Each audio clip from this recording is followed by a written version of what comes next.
If I could erase everything that I've done, I would, Diana. I'm so tired, he tells her. Diana nods, holding her friend, telling him to take this moment and rest. They sit and Wally explains the multiverse to Diana. He tells her that there are 2 poles. For every positive energy in the multiverse, there is a negative. I have come to call it crisis energy, he tells her. Beings like Perpetua are tasked with creating multiverses. They create these worlds and they die, yet Perpetua created their multiverse using the crisis energy, one that would forever live in a self-renewing loop of its own importance. A multiverse that would prey on others, absorb them and forget them. Her kind found out what she had done, and they began our reality over, trapping her in the source swamp, in the hopes that by watching our growth she would come to love us, he explains. Yet, only her rage grew. She began to whisper to those that she could, stroking their greed and anger, instigating crises.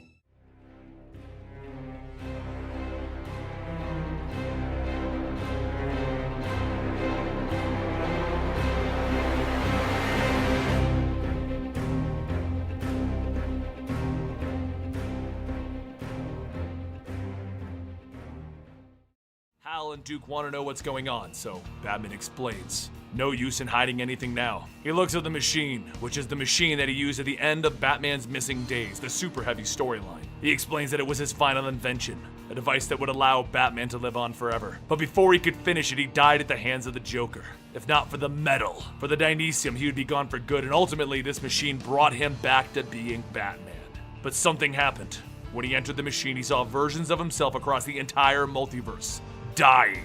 Nothing in the machine could have done that. It was the metal. A metal that he came across in every facet of his life. Duke looks at him. Joker said you brought me in as an experiment. The Joker lies, Duke. I brought you in here because I wanted to see what you were going to become. Batman then pulls out the Shazam knife. This was supposed to be the end of all of this. I have the dimensional frequency of the dark energy locked, and with this dagger, I can see the truth of this mystery. Duke explains that the dagger is doing something to him. Batman tells him to focus his powers, and Hal gives Duke a loner Green Lantern ring. Using all of his vision powers and constructs, Duke reconstructs the very machine that Batman used to bring himself back to life. He sits in it with all of the artifacts here, and he sees into the darkness again, and as he collapses, Hal and Duke run over to see if he's okay. He tells them, I don't understand. All I saw was darkness, but deep down, 3,000 miles beneath Gotham, something awakens. It calls out that he did it. He stared into the abyss. The seal is broken and the dark days are over. As the portal opens, we see inside something dark, evil, twisted, something of the Bat Clan and demons, something that should not exist. The Dark Knights are coming, and with them, the true father of Batman will arrive. I told you how it all began. This story. Now let me tell you how it'll end. How it'll end if I'm wrong, and the dark is a place of evil as the Immortals and Kendra suspect. The end will begin with a shot fired from the dark. Something to tear a hole in reality. And then as dark energy pours into this world, the visions will start. Visions to those attuned to the power of the nth metal. A glimpse of what is coming, a dark army, already on its way here. On its way to find the one Barbatos has been after all of these years. The wagon for the Dark-Horned God, the son of the House of Wayne.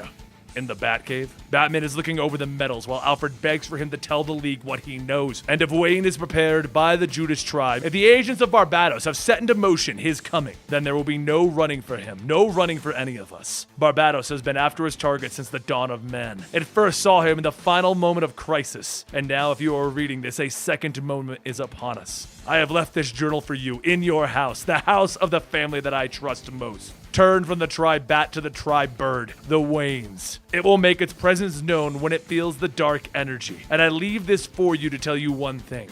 I'm sorry for everything that's coming. Signed, Carter Hall. Batman walks upstairs into his study to follow the noise that is being made. And he finds the journal, the one from Carter, and all the evidence he needs. And then someone behind him speaks. Yes, Batman, it's true. And the nightmare has only begun.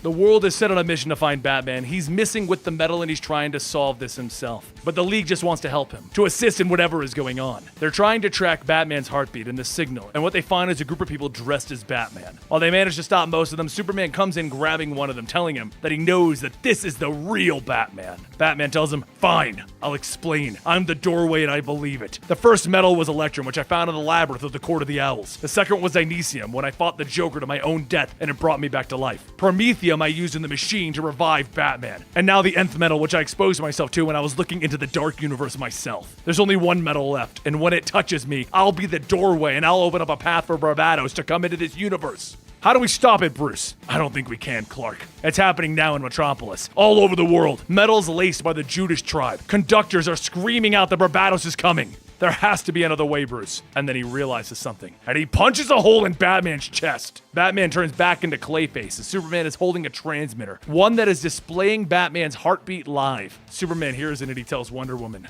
Batman is scared. Meanwhile, in the Valley of the Kings, Batman is there with a little baby Darkseid from the Darkseid War in a pouch. The person who came to him has led him here, and as he vanishes, he tells Batman that if he fails, the Dark Army will arrive. And if that happens, go to the place of the Black Sun to call on him again. Batman calls out, Dream! Tell me if what I'm doing is the right answer! But instead of Dream responding, Superman and Wonder Woman are there. They ask what he is doing, so Batman shows them Darkseid and he explains. Darkseid once sent me back in time, and that's when Barbatos saw me for the first time. So I got Hawkman's mace, the only weapon to ever defeat him, and I'm going to have baby Darkseid send me back in time again.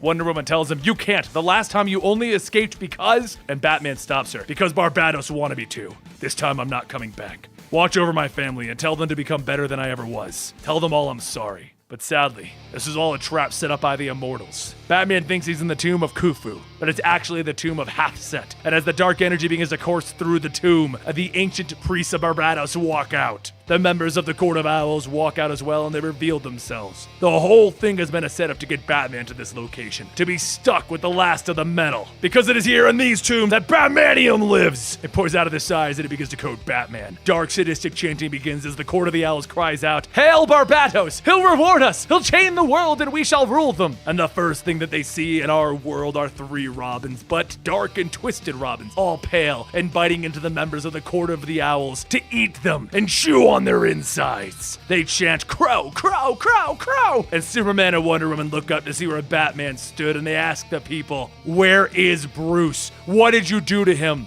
And a dark voice, one of horror and nightmares, responds, You want Bruce Wayne? Look around! That's when we see the evil dark multiverse Batman, the Drowned, the Merciless, the Red Death, the Murder Machine, the Dawnbreaker, the Devastator, and the Batman who laughed. And as they all walk out, baby Darkseid looks up and points. Stop me if you've heard this one. Worlds will live. Worlds will die.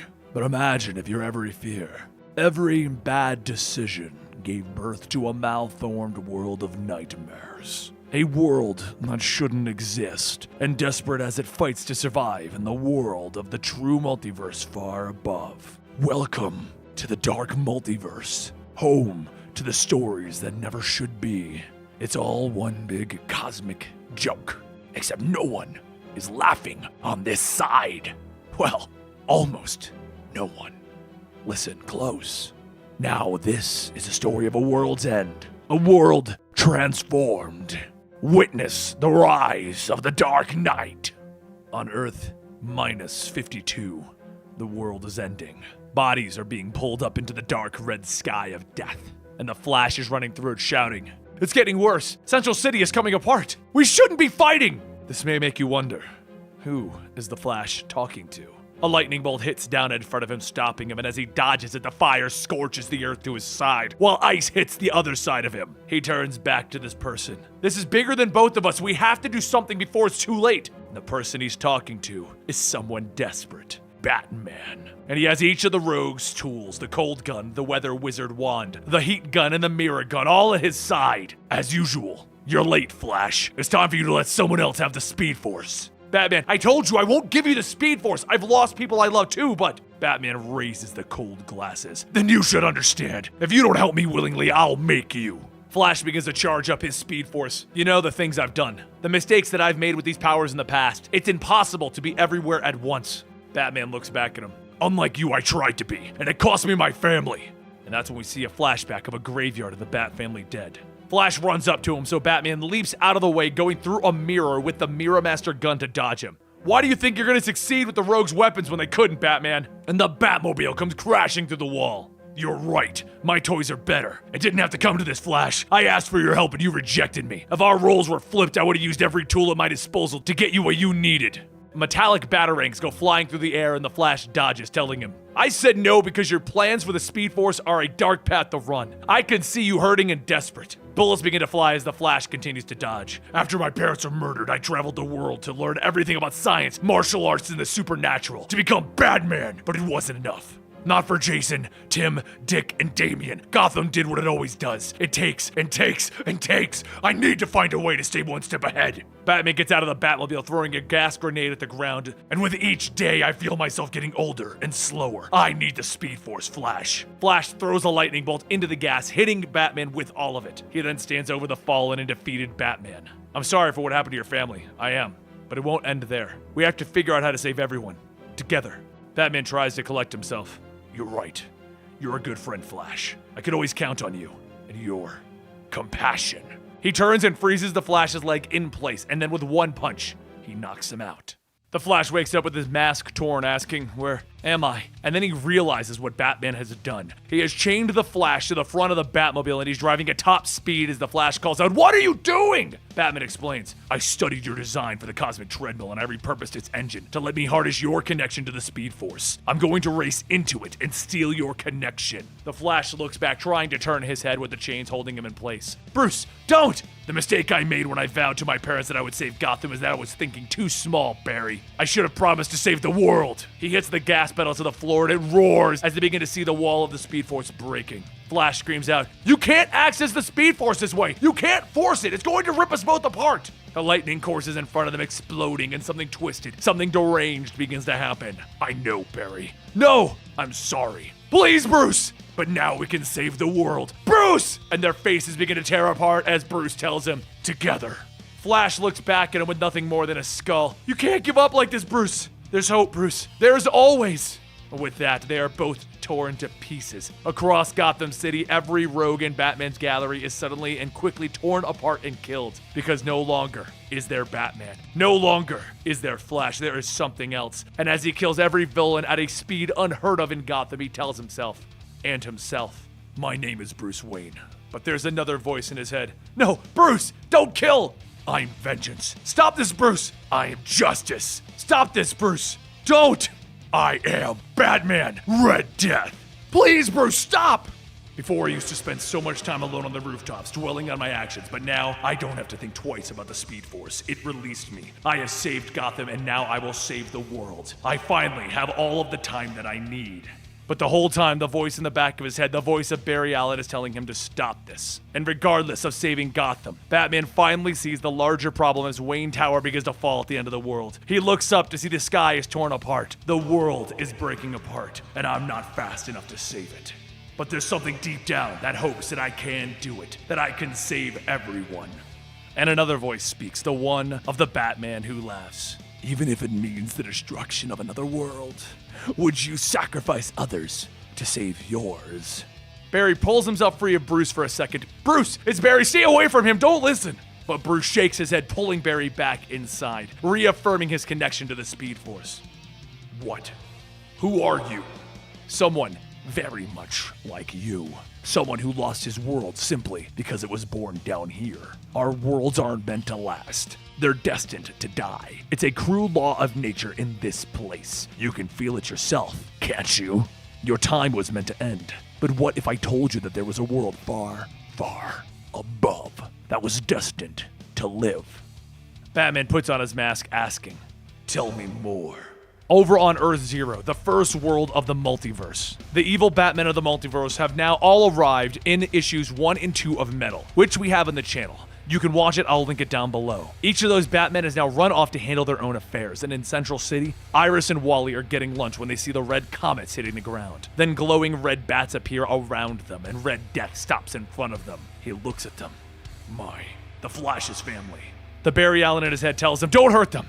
His love. His sidekick. Iris, run! Red Death walks over to her. The last speedster to hurt my nephew ended up dead, so I don't care how scary your mask is. Leave him alone. Wally looks over at her, aging in front of her eyes. There's something wrong with the Speed Force. I'm so slow. And then Iris gets hit as well, and they both begin to age rapidly. Around them, the city crumbles as they hold on to each other. This world's Flash. He'll understand in times of crisis that there must be a sacrifice. And then the heroic voice of the Flash can be heard. I don't know who you think you are, but there won't be any sacrifices in my city. Red Death begins to race down the city and the Flash runs right behind him. Running is sort of my thing, so there's no use in trying to escape. Once upon a time, I was jealous of yours and Clark's little races, but now it won't matter. Flash quickly sees that something is off as the glowing red bats swarm around him. Your drift, those bats! He hits the ground in pain. Everything hurts! I feel old. There will be no more racing, Barry. That voice. Bruce? Is this what happened after you left Black Hawk Island? Red Death raises his fist into the air. If there's any part of you inside of that armor, Bruce, then you're still my friend, and I can rely on your compassion. Red Death pauses. What? But behind Flash, the symbol of Dr. Fate appears and he grabs and pulls Flash out of the fight. Red Death looks at the symbol. Go ahead and run, Flash. It won't save you. I'm gonna turn your city into the one that I lost. The city begins to crumble and turn red and change. And as the Barry inside of Bruce shouts, No! Bruce tells him, it will become my Gotham. So let me tell you a secret. All it takes is one bad day. One moment that should never have happened. The ground beneath you starts to crumble, and trust me, I know firsthand. All of us do. But one bad week, it can kill a multiverse.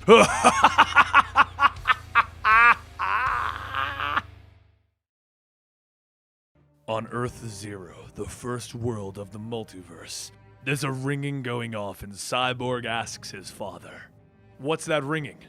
Silas Stone, Cyborg's father, explains that it is one of the dozens of alarms going off in Star Labs. They go off every day. Cyborg tells his father that he has to get out of Star Labs. Right now, something serious is happening. Some kind of invasion. Cities are falling. And Silas tells his son, "That's exactly why I'm staying here, to figure it all out. It's about that metal, right? The one that you found with the Blackhawks?" Cyborg tells him that it is, and they continue to talk about it for a moment, and then Silas asks if he is safe. Cyborg tells him that he's in the Watchtower, floating over the Earth. He is very safe. And then he explains that they lost Gotham to a giant mountain, and now Central City is changing, becoming a place filled with red skies and destruction. He's worried that Detroit will be next. They agree to swap information, and Cyborg sees a ping. There's a beeping going off and a screen indicating that Batman has arrived at the Watchtower. He gets up to go check on it, and he sees the familiar outline of Batman. But this isn't the Batman that Cyborg knows as he shocks him to the ground. Don't worry, Cyborg. I'm here to help. But this isn't the version of Batman that began this tale. The murder machine didn't appear out of thin air. No, it began in the dark multiverse months ago on Earth -44. On this world, Alfred was captured by some of the worst villains in the DC universe. Two-Face asked him where Batman was, and Alfred asked him, "Who is Batman? There must be another way I can be of service." The villains laughed as Alfred was lifted into the air and had his back broken by Bane. That laughter echoed in Batman's head as he watched the video over and over, because this is how Alfred died. Clark walked up behind Bruce, telling him, "Watching the death of the man that was your father isn't healthy." And Bruce turns to him, "I'll tell you what isn't healthy, Clark. It's not healthy to stand here, knowing that the man who raised me like a father is upstairs in a casket with 36 broken bones. That we couldn't even have an open casket because he was beaten to a pulp 6 feet from where we're standing. It's not healthy to know that he'll never be here again, and that it's my fault, Clark." Clark looks at him. "But now you have the responsibility of honoring him by putting him to rest. What happened to Alfred was horrible, and the rest of us are going to go upstairs for his wake. I hope that you join us." But as Victor Stone of this universe was leaving, Bruce stopped him. "A few years ago, I began to scan Alfred's mind to create an artificial intelligence that might outlast him, but it was never finished. I called it the Alfred Protocol. What are you asking me, Bruce? I can't bring it online by myself. I need your help. Please, Vic. I need him. He was like a father to me." Back in the present day, on Earth Zero, Silas hadn't actually hung up, and he was hearing all of this go on, and the Batman decided to say hello. You know, your son Victor was one of my closest friends. He helped me when no one else would. He reunited me with my father after I thought I'd lost him. It was strange, I admit, seeing Cyborg again. "Don't hurt him. I can help you. I'll give you whatever you want." And Batman replies, telling the computer, Mute transmission. Your father will learn his role soon enough, as will you, Cyborg. Batman makes a blade and begins to stab into Cyborg. And as he's about to come down to end this universe's Cyborg, he gets up punching him. I don't know who you are or why you're pretending to be Batman, but you're not getting anywhere near my father. With one hand, Batman blocks the blast, and then he takes his other arm, turning it into tentacles, and he begins to hack into the watchtower. You always understood the connection that I had with my father, Cyborg. And with your help, I never had to be separated from him again. Then holographic versions of Alfred begin to appear around Cyborg.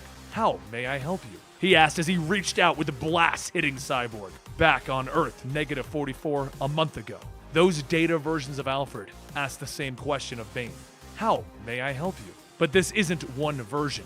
This was many of them, and they surrounded Bane, the man that murdered him, as he was begging, pleading to just let him leave, let him live. His death, it wasn't fast. Back at the Batcave, Cyborg asked Bruce what was going on, and the data versions repeated in the Bat computer. Ring the bell, sir. Let me in. Bruce explained that the data Alfred was trying to protect him. It was trying to take away everything that hurt him and systematically murder every single inmate of Arkham. Cyborg tells him, the point of this was to make an AI that would stitch you up and make you dinner. We have to turn this off.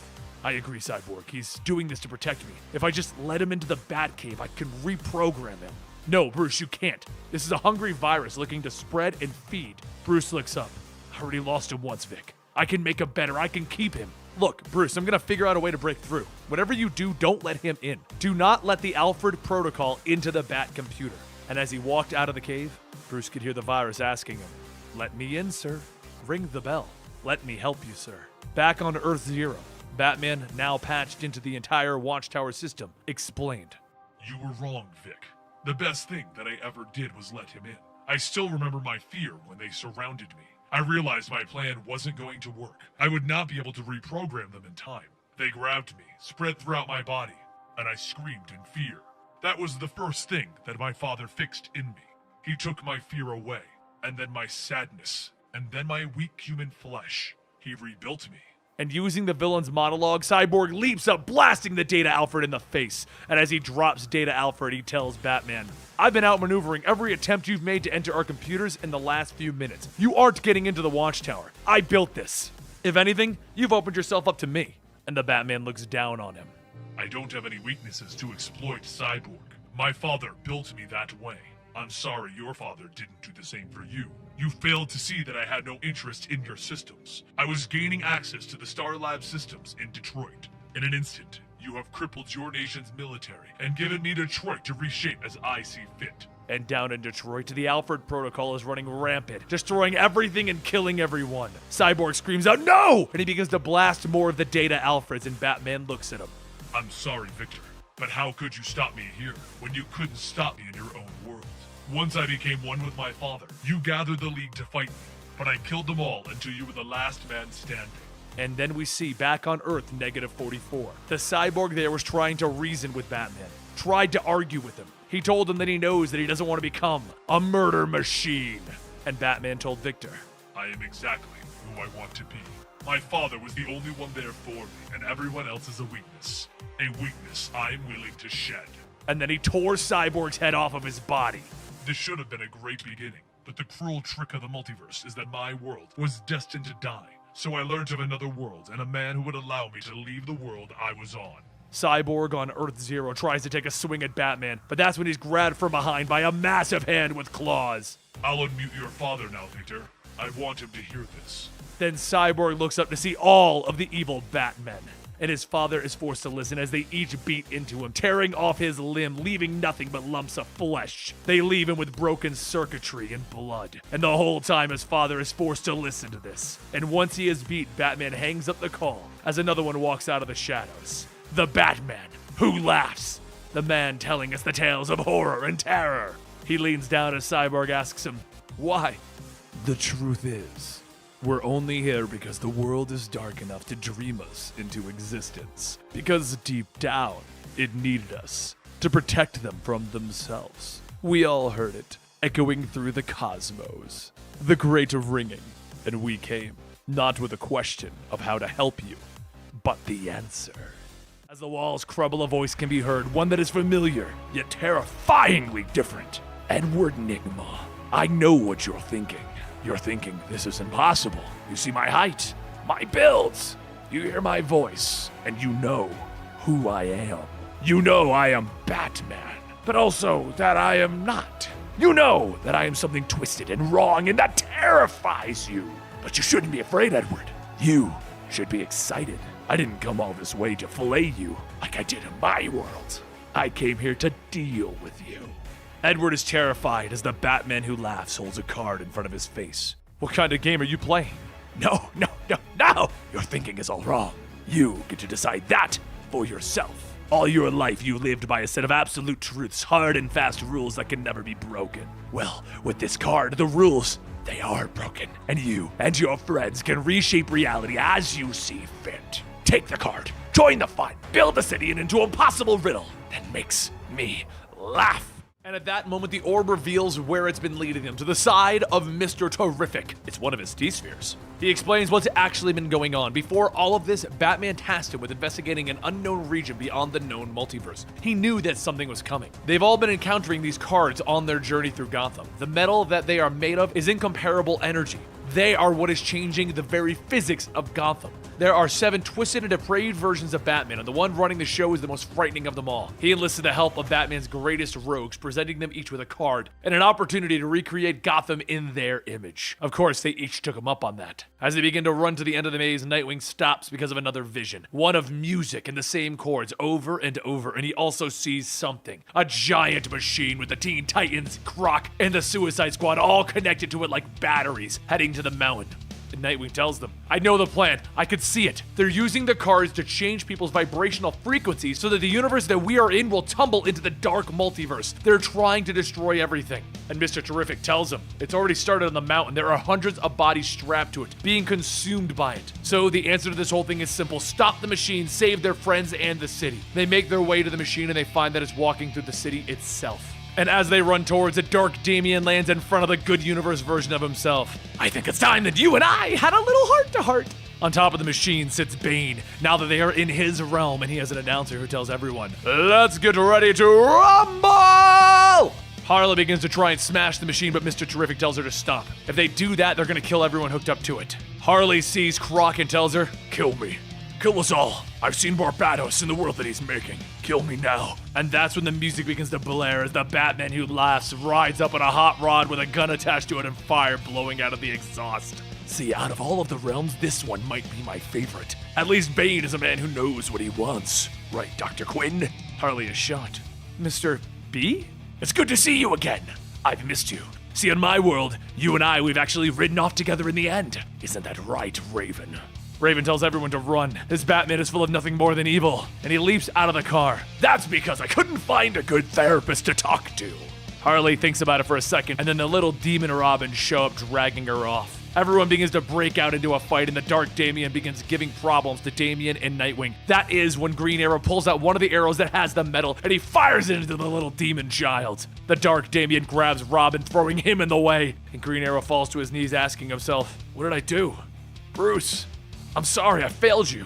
Dark Damian begins to laugh. See? They all turn on you, brother. They can't be trusted. They never could. Now, come here so that I can tell you what I came to tell you before you bleed out. You see, the dark multiverse isn't a place where your worst nightmares live. It's also where your greatest hopes come to life. So here's the thing that no one wants to tell you, but I will. The Dark Knight to the Batman Who Laughs? Me? They call us father's greatest fears, but the opposite is actually true, brother. Look inside of yourself. You want his love as I did, and the truth is, I've never felt more loved and less alone than before. Robin thinks about it. We're all connected by the blood. And he shoves the arrow tip into the Dark Damian as it's jutting out of his back. Into the metal! There's a bzzzt boom sound as the Dark Damian is inked out of existence. And at that moment, the Batman Who Laughs tells them all, well then, let me show you what those cards can really do. And boom! The boom tube opens up with the dark metal Batman all holding the body of Cyborg wrapped up around them. Then there's a blaring light above the resistance and Dr. Fate appears out of nowhere. Stay back, nightmares of the dark multiverse! As Damian begins to call out that they have to find Batman, Dr. Fate grabs him telling him, your destiny is not here! And he warps him away. As they enter the Tower of Fate, Damian and Nightwing are frustrated because they didn't do anything. They didn't save Batman or Gotham or even their friends. And Green Arrow takes out that arrow and he tells them, no, but we did learn how to kill them. It's in the metal. These are the stories from the dark multiverse that should never be. Witness the rise of the Dark Knights. How do I feel? In that moment when my whole world changed? We go back to the moment when Bruce Wayne was a child, standing over the bodies of his parents. The moment that defined him, that turned him into the Batman. The moment where the gunman stood there and realized his mistake. When I stood there, helpless as my mom and dad's blood was running into the gutter, I felt nothing. This is the moment that changed Bruce in this universe. But what if instead of being terrified, what if instead of letting this moment define him in his goal to stop crime, it defined him in a different way? And he chased that man. He showed no fear. Something behind him sensed that, and it ran after him. Bruce Wayne, you have the ability to overcome great fear. Welcome to the Green Lantern Corps. I remember I didn't overcome fear. It was obliterated from me. And I didn't give any thought to the word Corps, or even what the hell was talking to me. All I cared about was him. Bruce floated on top of him. You bastard! And he pointed the ring at the man, prepared to do the one thing that the ring would not allow. Bruce wanted to kill that man. Instead of killing him, though, it charged up and it told him, Error! First law of the Green Lantern Corps. Lethal force not permitted. And Bruce wasn't stopped, and he shouted, Kill him! And again it told him, no. He looked at the ring. I don't care, do as I say! And it began to read willpower at 100%, willpower at 117%. Bruce remembers that day. He didn't feel fear or doubt. He just felt the void inside of him, and he shouted that he deserved to die! Bizarre and strange constructs came out of the ring, and it began to read, Error, willpower exceeds, and then the messages got garbled, and it announced, Lethal force enabled, as it tore the flesh and bone away from the man that killed his parents. He remembers his thoughts. I had the most powerful weapon in the universe on my finger, and he went back to the bodies. Ring? Bring back my mom and dad. The ring had tapped into something unholy, and it began to raise the dead. And Bruce remembered that he would have given up the ring to have his real parents back, not these zombie versions as they stood up. As he launched into the sky, leaving them there, he was alone. At first, they called him a hero, and due to that, Jim Gordon called him to the rooftop of the GCPD to question him about a few missing persons. Bruce advised him to remain polite, as the last cop who threatened him regretted it. The issue is that Bruce is killing without remorse or boundaries. Why did these villains deserve to live when his parents didn't? Why? Jim continues to ask about the people who are missing, asking the Lantern what he did to these crooks, to the Scarecrow, the Penguin, Two-Face. We see that he flew through the building, pointing his ring at them, and then he initiated something that we had never seen before, and he told the ring to initiate blackout. All around, the void exited Bruce, as it was inside of him all along, and everything went into the darkness, except his eyes and the ring. The villains did nothing but scream in terror, and as Bruce said, in the darkness, he wasn't alone anymore. As for the Penguin, he took him into space, and he left him there to be torn apart by comets. And then he looked at Jim. Just look up. You see that? It's his spleen and his brains. Jim stops. Lantern, this has to stop. This isn't justice. I don't care what you do to me. Someone has to stand up for what's right. What you did to Detective Bullock, God help him. I know you're hurting, but Bruce summons a giant Green Lantern as he tells Jim, you don't know me. I'm not an idiot. A couple of years ago, 3 dead in Crime Alley. Aren't you tired of feelings like this? Bruce, shut up. You have a daughter, right? Sad, she'll have to grow up without a dad. And Bruce turns around, blasting Jim Gordon with the ring, killing him. At that moment, he gets a warning. The entire Green Lantern Corps is coming to town, and he sees them, and he realizes that there are a lot of Green Lanterns out there. And he turns to his ring, and he simply says, Ring? It responds by initializing blackout. And all around the Lantern Corps, creatures of darkness and terror appear. They envelop and surround the Corps, and he tells them, I have friends too. I made them in the dark. The Corps is decimated instantly, with most of them being killed. But one Guardian survived, and he pulled himself towards Bruce, telling him, Stop. The darkness, it destroys everything. And in response, Bruce tore his head off his body. And then he remembered how he felt. Vulnerable, helpless, alone. He missed them and he couldn't take it anymore. He didn't want to be Bruce Wayne. He didn't want to be the Green Lantern. He wanted to be something more. Something of the darkness. The Dawnbreaker. With the darkness black, I choke the light. No brightest day escapes my sight. I turn the dawn into midnight. Beware my power, Dawnbreaker's might. At that moment, he accepted who he was. He realized his world was crumbling away. He knew what was swallowing it. It was the void that was inside of him, and it consumed all the light. And as he floated throughout the void, it spoke to him. Nice Earth you've got there. How's it working out for you? Call me the man who laughs, and I'm recruiting. This is Red Death, and that is Murder Machine, and you'll be fast friends, I'm sure. You have so many things in common. Revenge, justice, first names. There's a world bathed in light. The people there are fools. They deserve to be dragged into the dark. Their world will crumble like yours. Lord Barbatos demands it. You're a warrior of the darkness and you can extinguish the light. Barbatos can spare you from this darkness and bring you to which you most desire. Your parents. All my lord demands is your obedience. Will you kneel or will you die? Well, over at Earth Zero, we see what the Dawnbreaker decided as he soars over Coast City and is in awe at the light and the people living in it. He simply thinks of them as idiots and he decides that it's time for their world to change forever. He hovers over them calling out, "Ring, initiate blackout." But Hal Jordan appears telling him, "Stop where you are." He turns around and right away Hal recognizes the face. "Bruce, is that you?" Dawnbreaker turns to him, "I have to warn you.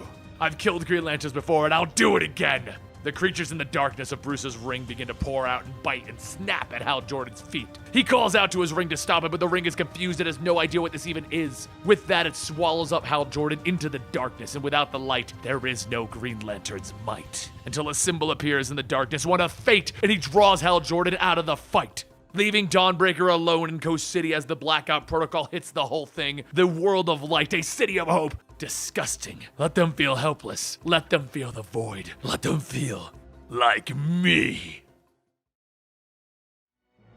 In the dark multiverse, we have the Dark Knights. These are dark versions of Batman who have had their worlds destroyed by destiny. Now, we are on Earth Zero. Witness the rise of the Dark Knights! The only world I've ever known sinks into the darkness below me forever, as does the only love I've ever known. But Sylvester died a long time before my world did. I fought hard to cling on and keep it afloat after Sylvester's death, but it couldn't be saved. It's time to let go, to accept, and go up towards the light. The mocking light, the damned light, the surface. Protecting my world was an obsession that consumed me. By the end, it was like trying to tread water in the numbing cold when you're exhausted. Better to just drown it all! The drowned rises out of the water in Amnesty Bay, spewing water all over everyone in the area, flooding it with the water. The purple, dark water. One that intends to steal the light. As the darkness consumes the bay, the drowned continues to think on what happened and what is going to happen. The one who laughs told me this town is called Amnesty Bay. Amnesty, a clean slate, a chance for a do-over. A chance to wash it all away and start again. My world was never a good place. It was brutal and corrupt. My whole life I fought to make it better. Even after the rogue Metas took Sylvester Kyle away from me, I thought it was an achievable goal. But I was wasting my time because my world could never be redeemed. I know now my Earth was a lower tier world, malformed and broken. One of many cursed to rot and sink. Because of the light up there. No wonder I couldn't save it, despite all my sacrifices. The light is where things are good and whole. Here, life prospers, and it prospers at the expense of the worlds on the lower tier. Like mine. Not anymore. The drowned walks through the now swallowed up Amnesty Bay, looking at the damage that she has done. This is the place that will pay for the loss of her world. One where the have-nots take from the haves. Because as she states, my name is Bryce Wayne, and I'm here to take it. Payment in full. The Atlanteans saw this as an act of war and they pushed on, invading and flooding whole areas of the seaboard towns. They drowned Gotham, so Bryce used her knowledge and abilities to merge her DNA with Atlantean DNA. She needed to bring the fight to them, breathe underwater, grow stronger, control it. And then she created an army. She called them dead water, all so that she could win this war. And thanks to me, we did. The price was a new way of life for the victors, a drowned world. So I lit a lamp to shine across the darkness of the deep, a light to signal hope and victory. In one night, that signal fell dark. When I went to repair it, he was waiting for me, the one who laughs. You don't trust anything, do you, Bryce? Nothing at all. This world is done because of it. He was right.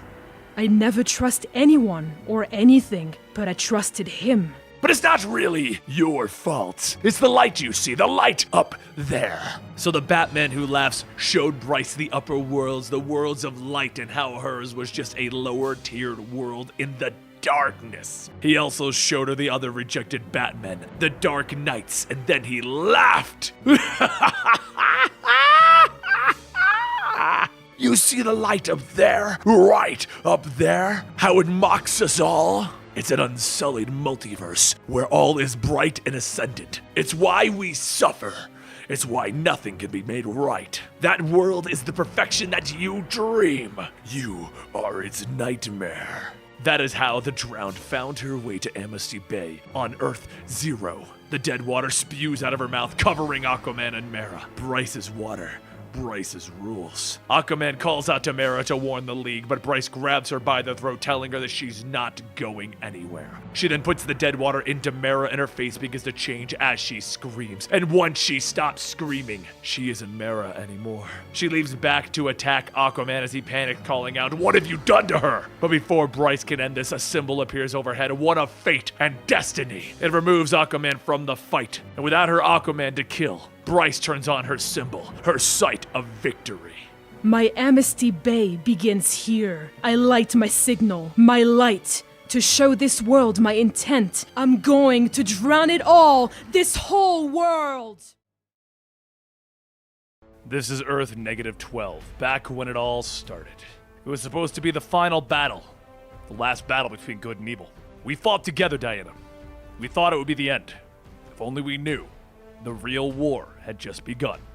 These are the stories from the dark multiverse that never should be. Witness the rise of the Dark Knights. Back on Earth Zero in the current day and age, a giant mountain has sprouted out in the middle of Gotham. The being known as Barbados has invaded Earth Zero, the home of the proper Justice League. That story is in the playlist with the main members of the Justice League now missing. It is time for the US government to come up with their plan, and over in the Argus headquarters sits the heads of SHADE, the DEO, the Suicide Squad, and the head of the military, as they try to go over some kind of a plan that maybe they can agree on. But honestly, they don't have one, because it just boils down to dropping a large bomb that has been fused with sonic tech, chemo particles, and Kryptonian sunstones. But not everyone agrees with this plan, and they begin to argue. This is the heads of each of their departments, and they all feel that they could solve the problem themselves. But they don't get to argue for much longer as the alarms blare that there is an intruder. And in walks the Merciless, the Batman in the battle armor from the gods. He looks upon this world's generals and he remembers what he lost in his world, and that he is here to claim this one. Look at them, playing war. Me, I've lived practically my whole life in it. I was only 8 years old when my war began, with a shot fired into a Gotham City alley. It began with an oath to myself that what happened to me would never happen again. An oath that I would wage my battle justly, with rules, with mercy, unlike my enemy. What a fool I was back then. Everyone opens fire on the Merciless, but it just bounces off of his armor as he cares not for the weapons of man. He continues his self-reflection though. Their eyes shine with fervor and fear. They have a mission, a duty, just as I did years ago. I will show them the truth! And with that thought, he cuts into the ground in front of them, and the soldiers call out that it burns. Hearing their screams, I cannot help but think of my old rules, my code. And even I have an urge to spare them, like Diana urging me to stop. But that moment quickly passes, and I will give them valiant deaths. Clean deaths that only a sword can deliver. Deeper in the facility, General Lane hits the button for the bombs, and he sends them at the facility that they are all in. He doesn't want to clear Gotham, but he wants to clear the city that they are standing in to take out the Merciless. He doesn't care if he takes out the whole city with him. Steve Trevor grabs him, throwing him down, telling him, "You just signed a death warrant for a whole city." And Amanda Waller pulls her gun, telling Steve Trevor, "Stand down. It's just math and it's the job." The Merciless continues thinking back on his life. She loved a man before me, Trevor, an honorable soldier. He died in the early days of war. The Merciless then remembers back to when he was Batman on his knees holding the now deceased Diana. It happened overnight. Ares forged a new helmet that magnified his powers 100-fold. It took us 2 years to get to the front line, and we vowed that we would kill Ares, destroy the helmet. We never expected to win, but we did at the cost of Diana's life. Batman looked at Ares in his memories without his helmet. Ares, you're gonna pay for what you've done! And with the fire of war in his eyes, Ares looks back at Batman. Enlighten me! The fields of fire are littered with dead. All have fallen. Who are you to challenge the god of war? Batman's hand reached back, and the very helmet that gave Ares his power was sitting there, right there on the ground. Diana warned me of its power, its ability to corrupt. But at that moment, I saw it. I saw the possibility if I took the helmet. I could wield its power mercifully, with restraint. For the first time in history, war would just be fair. With the codes and the rules, I would reshape war. Back in the current day Earth Zero, they're preparing to drop the bomb. Waller, Trevor, Bones, everyone in the war room is arguing over what they should do. Take out the whole city, spare everyone, kill the Merciless, or allow him to take them prisoner. And the Merciless just looks on. I stare at these so-called warriors in the war room. They fight like dogs because they can't protect themselves from my presence. You expect too much from them, Diana. You would expect them to band together, negotiate, compromise. I miss you. He remembers back again to his own origins after he took the helmet. You would have said that I was corrupted by the helmet in the months that followed your death, killing those that I showed mercy to before, my enemies and heroes who stood against me. I would say that I was purified, that my illusions were finally, rightfully stripped away with the helmet. My whole life I've been afraid of doing what I needed to do, afraid to give myself to the battle. The helmet showed me that my codes and rules were naive, that all that truly mattered was victory. And now I would finally take that for myself. I was storming Olympus when I heard his voice, like mine, but it chilled me to the bone.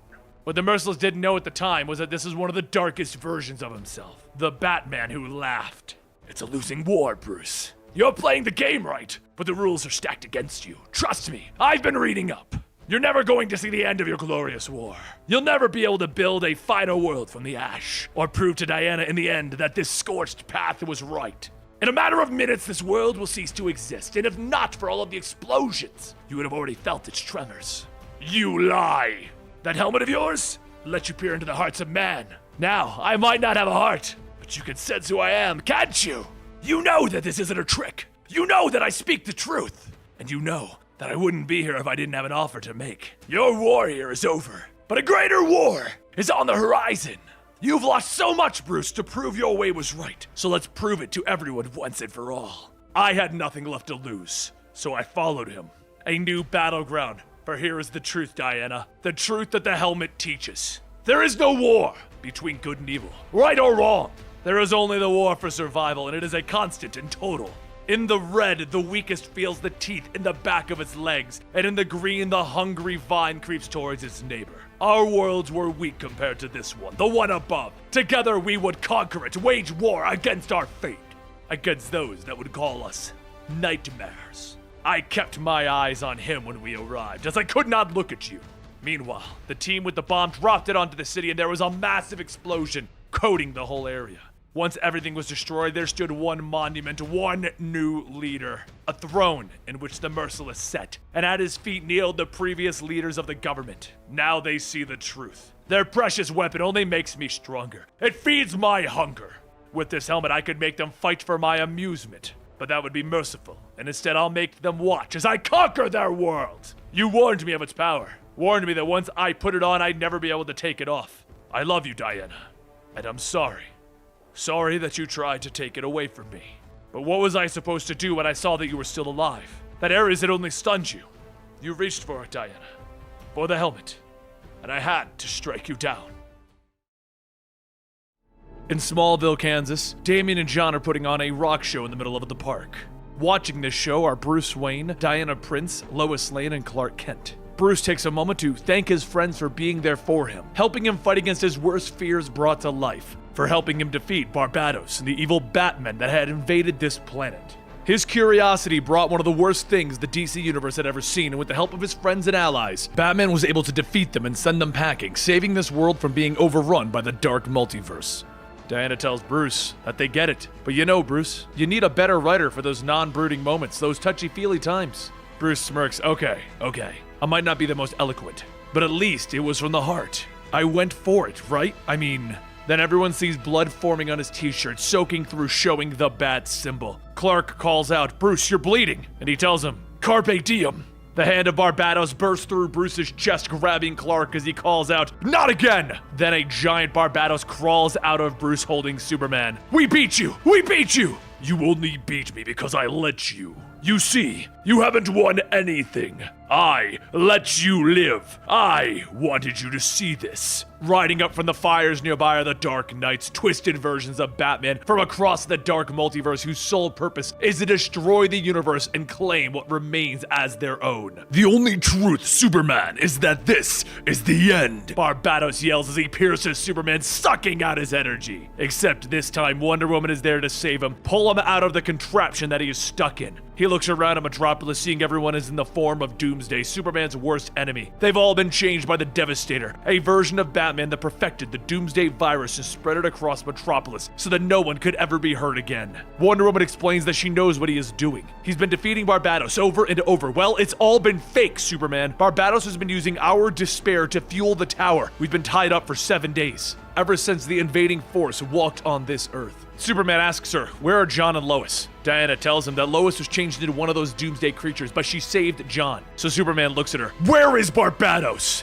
Diana tries to stop him, but Superman flies at top speed to the location to find a twisted and horrific enemy. A version of Batman shrouded in a cloak with snakes that appear to have the Joker's head surrounding him. At his feet are people whose energies are being drained, leaving them as skeletons, wanting more. And a booming voice, the one of the villain in question, asks, Do you see, Clark Kent? Just as with Smallville, in the end, all roads lead back to the dark.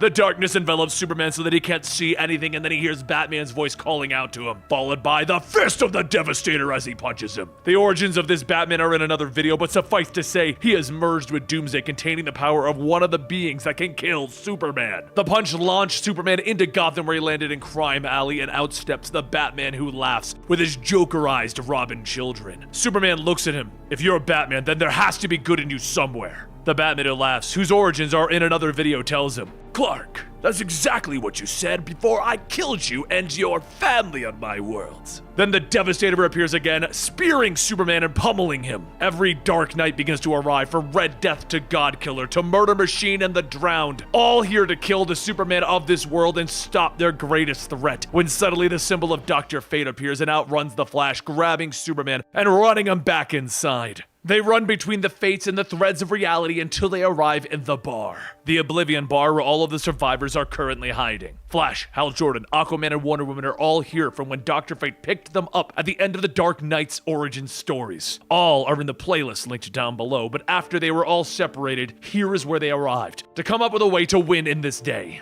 Superman looks around at his defeated friends, wondering what happened, and Nightwing steps forward, telling Superman, It's simple, we lost. Nightwing, Robin, Green Arrow, and Harley Quinn are all from the Gotham Resistance storyline. And they have the answer, which they discovered in that storyline. The one that involved Jon Snow, Nightwing, and suffice to say, winter came. Nightwing explains the Dark Knights are too powerful. Then we need to fight them, Superman says heroically. And Nightwing tells him, Green Lantern tried. Flash tried. Cyborg was lost when he tried. And the Teen Titans and Suicide Squad, they're both gone. Green Arrow steps up. But this metal? The nth metal hurts them. We found it in Gotham. We just need more.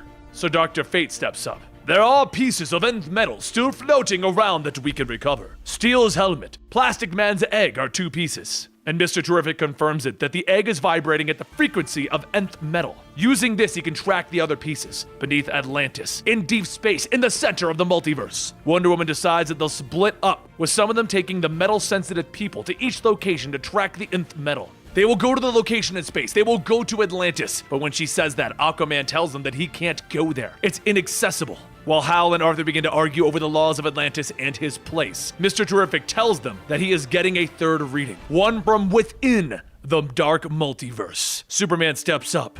That's Batman. He's the key to all of this. We need to go back and get him. Batman kept saying something in my dreams, something that didn't quite track. It means that he's alive. Everyone, of course, wants to know why something that Batman said in the dream means that he's alive. So Superman explains that when the Trinity formed, Batman, Wonder Woman, and himself had a code, a private SOS. It's the alphabetical Trinity. And he said, Carpe diem. It could be him reaching out through the dreams. Nightwing tells him that he felt something too. Batman was trying to reach out when they were in Gotham. But I say that we stay here and fight. Robin calls him a bastard, but Nightwing explains as much as he loves Batman, they need to save this world, or there is nothing for him to come back to. Besides, they only have 3 metal-sensitive people. They would need 4 if they're going to go into the dark multiverse. Then one of the Jokerized Robins appears and is stabbed into the wall as Deathstroke steps forward and Wonder Woman tells them, this is our 4th. His armor and his sword are crafted from promethium. So we have Dr. Fate's helmet, Steel's helmet, Plastic Man's egg, and Deathstroke's weapons, each able to track a metal signal, and with that they are able to get the weapons to defeat the Dark Knights. Since the location of the Oblivion Bar has been obviously revealed as a Jokerized Robin appeared, everyone begins to feel the rumble of the Dark Knights arriving, and everyone splits up and Dr. Fate sends them on their journeys. Wonder Woman takes Kendra and Dr. Fate to the Rock of Eternity at the center of the multiverse, while Mr. Terrific and Hal Jordan take the Plastic Man egg to deep space. Aquaman and Deathstroke make their way to the bottom of the Mariana Trench, and Superman takes Steel and the Flash to the Fortress of Solitude, where the tuning fork that Batman put there is still located, the one that allows them entrance into the dark multiverse. As they prep the device, Flash asks,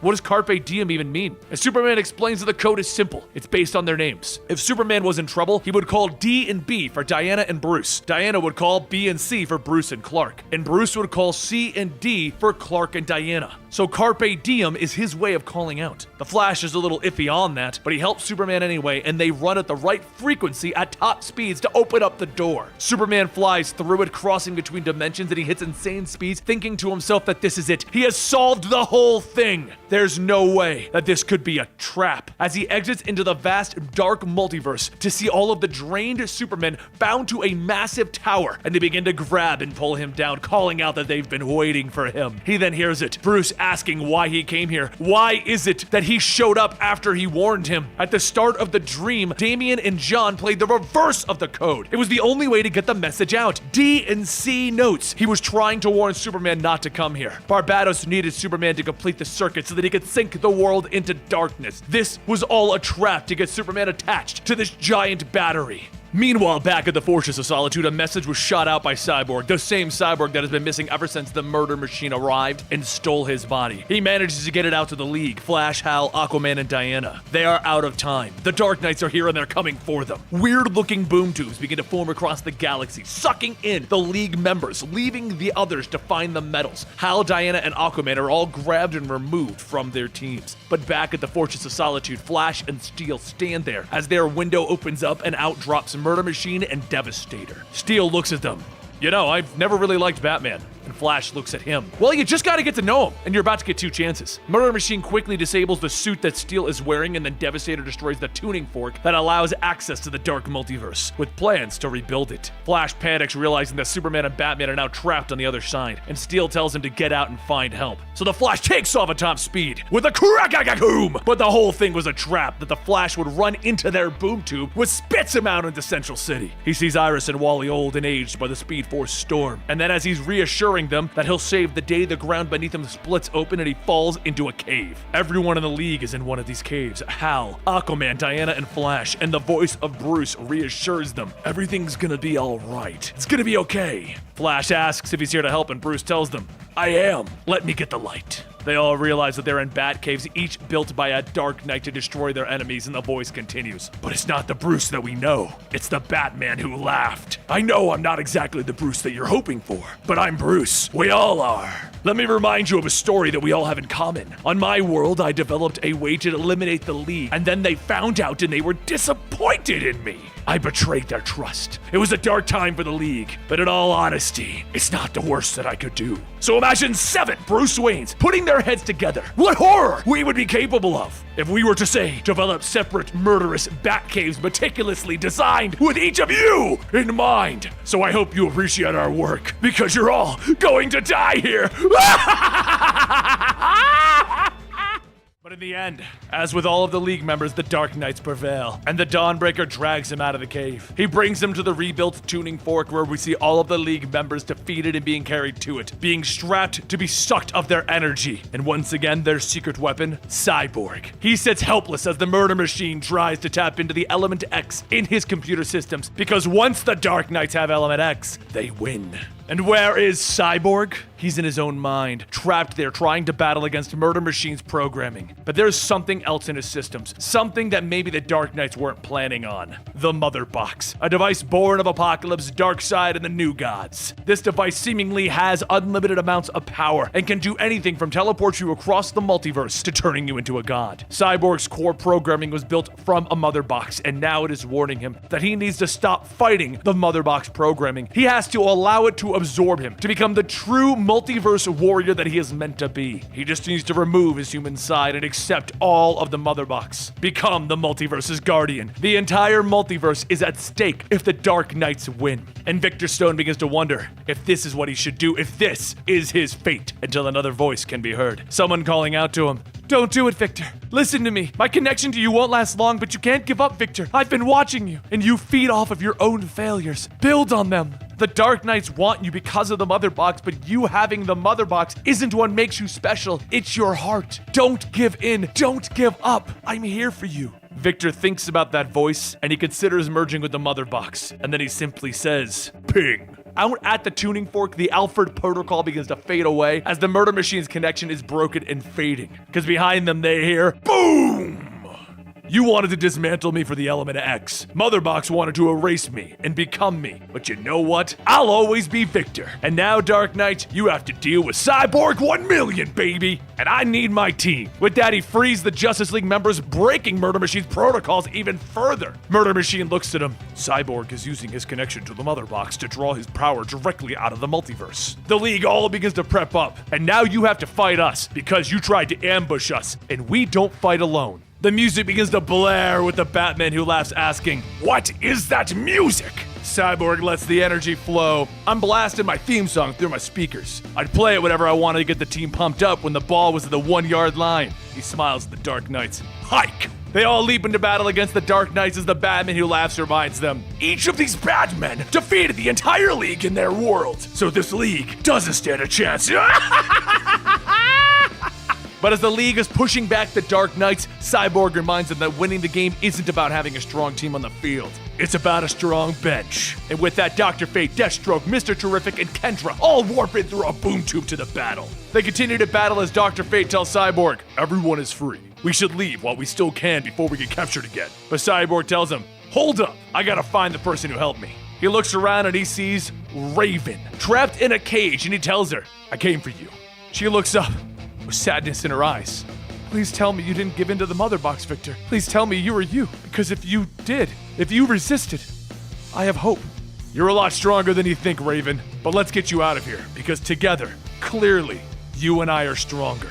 He pulls her out of the cage and he embraces her in the middle of the battle. Hal looks over. "All right, are we done with the hugs?" And Aquaman follows up. "For once, I agree with the Lantern." Cyborg pulls everyone close and tells them, "My new multiversal upgrade allowed Raven to talk to me, but it also showed me what these Batmen are. Ghosts of dying worlds. They aren't Batman's fears, they are his regrets. You have to know, Dark Knights, that what Barbados promised you isn't possible. You can't bring back dead worlds." So the Batman Who Laughs steps up.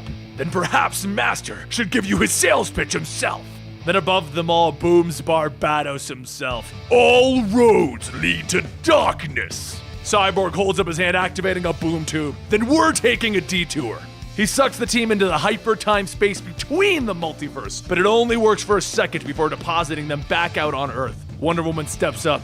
"Since the Dark Knights are looking for us, let's use this time wisely and get back to finding the pieces of the metal."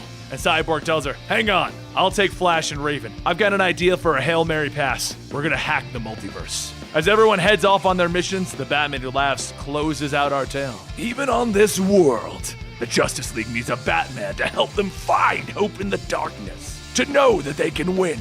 I'm glad that I could be that Batman for them. They believe that they have a chance, and now the Justice League are unknowingly spreading your darkness across the universe, Barbatos. Shouldn't they know by now? All roads lead back to Barbatos.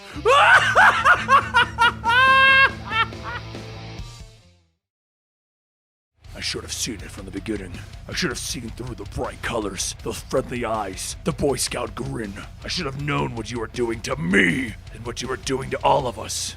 You told us all to love each other, to tear down the walls that kept us from trusting each other. We wanted to believe you. We wanted, more than anything, to believe that the strongest man in the world was there to save us, that we could let go of our fear and hope again. And then we see in the snow the Devastator, a version of Batman that's been injected with the Doomsday virus, and right now he has crushed Firestorm, Wally West, and both Simon Baz and Jessica Cruz. As the Devastator is crushing Lobo, he continues to think back on his thoughts of Superman. Because while everyone thought Superman was hope, they were wrong.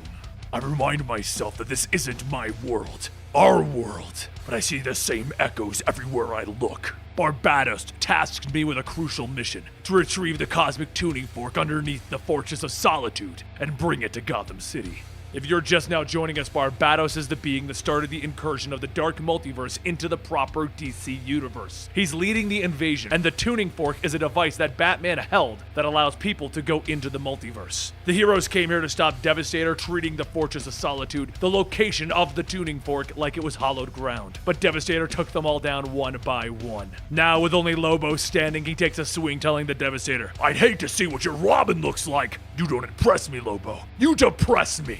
On my world, you are one of the most fiercely independent and dangerous beings in the universe, and here you stand, with compassionate fools." The Devastator throws the hook into Lobo's chest, and he begins to spin him around over his head. The rot goes deep in this sick, sad world, doesn't it? I'm here to burn it out of you. And he throws Lobo into the sun. Hope is like a virus, Clark. It forces people to let their guards down. It blinds them until they can't fight back anymore. But this isn't the first place the Devastator went. He went to Metropolis the day before this, where he ran into Lois Lane of the Daily Planet. He shook her hand with the intention of spreading something known as the Doomsday virus, which infects and changes people into Doomsday monsters. Lois looked at Bruce as he was changing into Doomsday and asked him, what did he do on his world?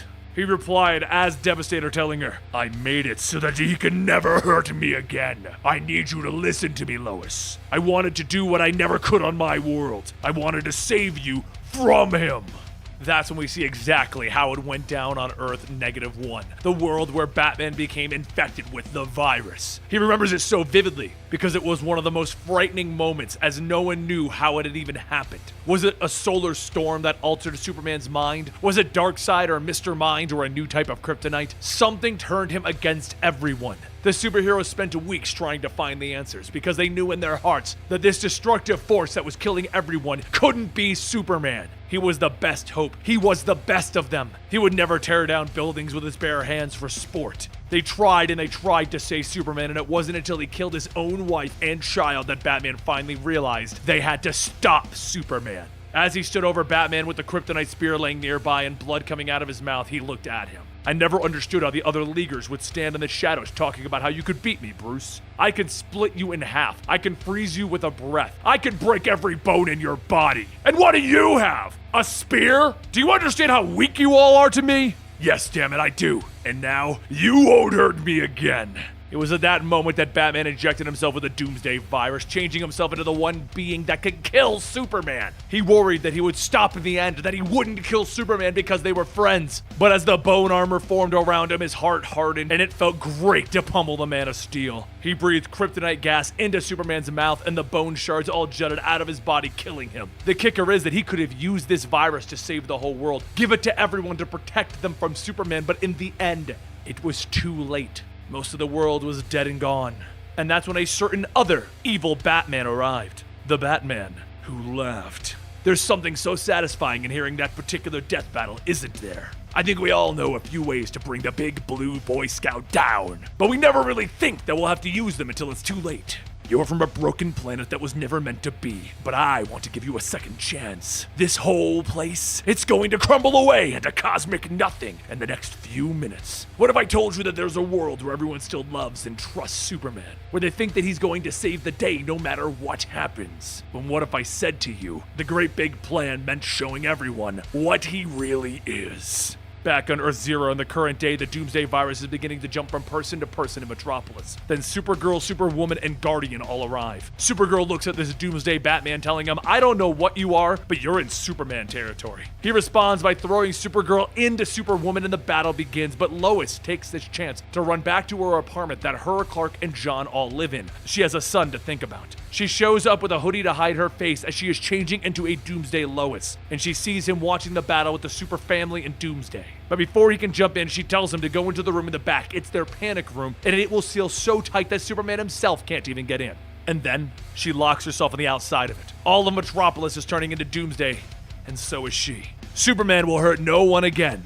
And so this brings us back to the Fortress of Solitude, where Devastator has destroyed everyone protecting it, and he's walked in.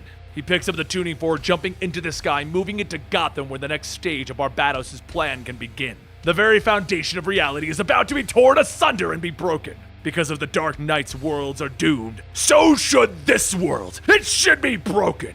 Out in the dark multiverse sits all of the Supermen that Barbados has conquered, all pinned to his device to allow the multiverse to be broken. And at the end, I hope you understand the truth, Clark. I hope you somehow hear my voice from your prison in the heart of the dark multiverse. I hope you feel my hate, because you did this, like you did it to my world, like you do it to every world. You made them believe. You fooled them into thinking that you would always be there for them, to save them, to lift them up, to make them better. And that belief is exactly what will drag your entire world into devastation.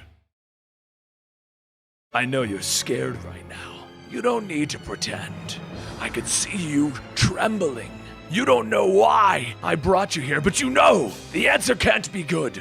And you're right, it's not. In front of us is the Batman who laughed. A man with the face paint of the Joker and a spiked helmet obscuring his eyes. He is clad in leather, and a table full of cards lays out in front of him.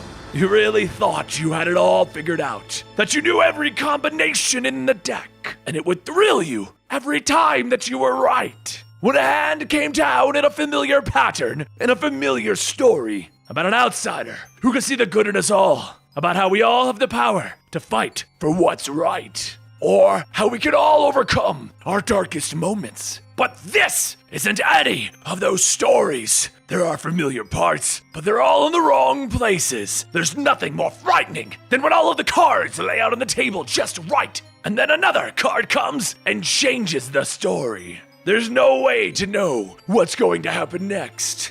So, let's tell you the story of how this twisted Batman came into existence. And this story, it begins on Earth -22. On this world, Gotham is burning with explosions going off everywhere, and one insane man, is standing over Batman looking down at him. As an explosion goes off yet again, he speaks. Which one was it, Bats? Mercy Hospital? Or maybe Gotham General? It's hard to keep the chaos straight this late in the game. Batman is on his knees, bound up and bleeding. He's also not replying. Oh, come on. You have to get into the spirit of this kind of thing. I made sure that the drugs wouldn't affect your mind and just paralyze your body. Batman struggles to get out some words. Look, I know this must be very hard for you. It's hard on both of us. Do you have any idea how many charts you need to coordinate to systematically kill an entire city? Well, I guess you wouldn't, because that's your one rule, isn't it? No killing, you and your pals.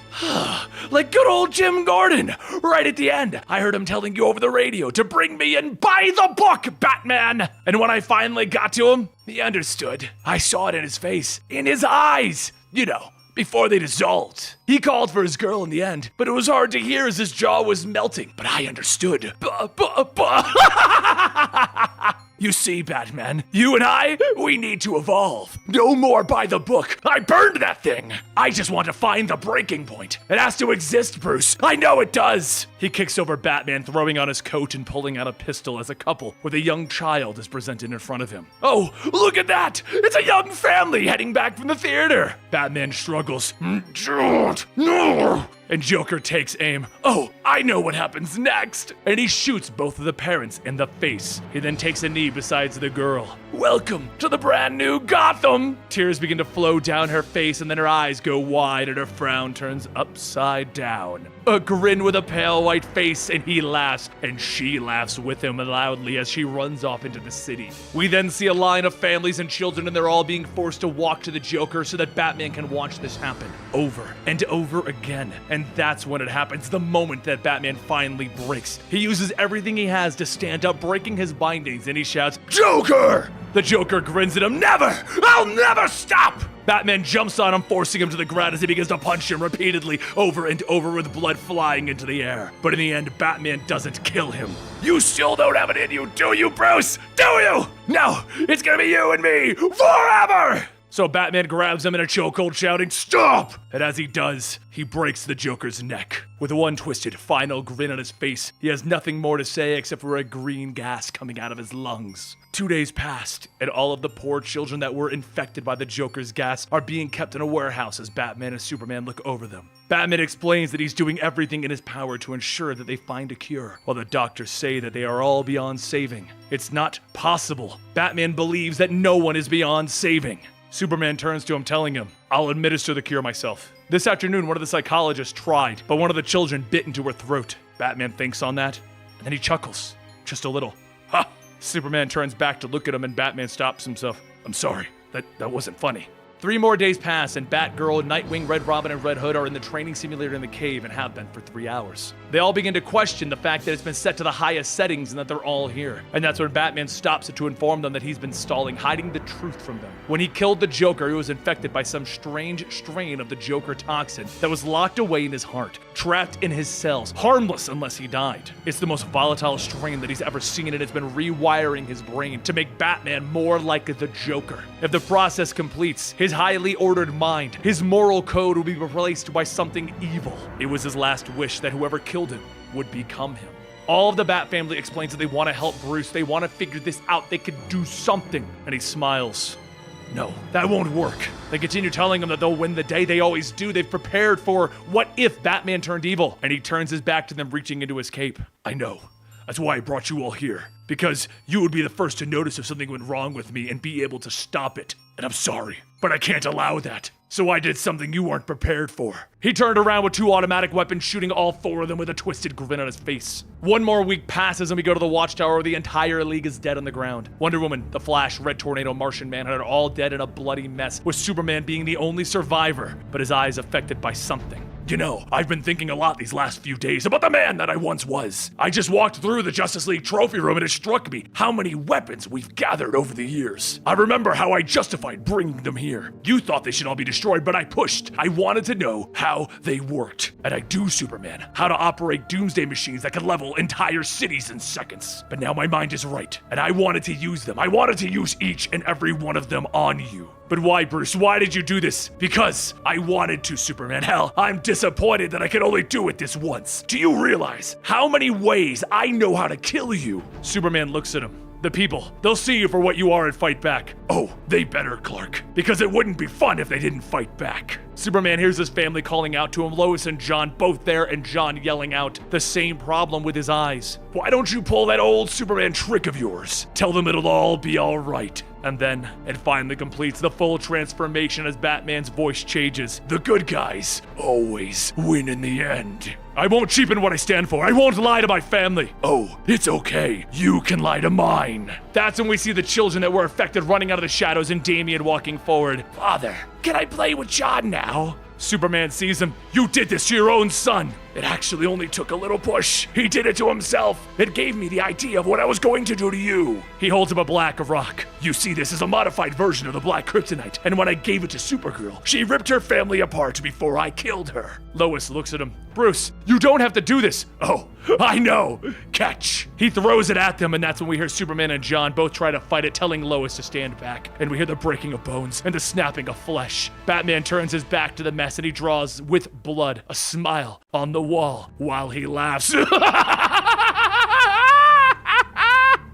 He goes on to tell the story of how the armies fought against him, but every time he would win. He would figure out how to fight back, and once the world was ash under his feet, it felt right, like he had served his greater purpose. Barbatos then stood before him, offering him more. The dark multiverse, the light multiverse, the main DC universe, where the heroes have hope and stand together. Batman Who Laughs sits in front of a banged up man, explaining these stories after all of these events. He's been telling him each of the dark multiverse stories, and he struggles to talk through the bandages. But this Batman laughs. The heroes are nearly dead already. Their cities have fallen. This whole world has begun to sunk into the infinite dark below. How could it get worse? What else could we have up our sleeves? You want to see, don't you, what we have planned next? But you're terrified of what it might be. Let me show you. They're coming. Every nightmare the multiverse has ever had. They're armed and ready for the invasion, waiting for the door to be opened. When I was Bruce Wayne, I thought that with enough preparation I could always win. I was trapped in an unwinnable war of refusing to see the answers right in front of my face. You need to adapt, and to adapt, you need to be able to laugh away your restraints. You see, the Batman Who Laughs is a Batman who always wins!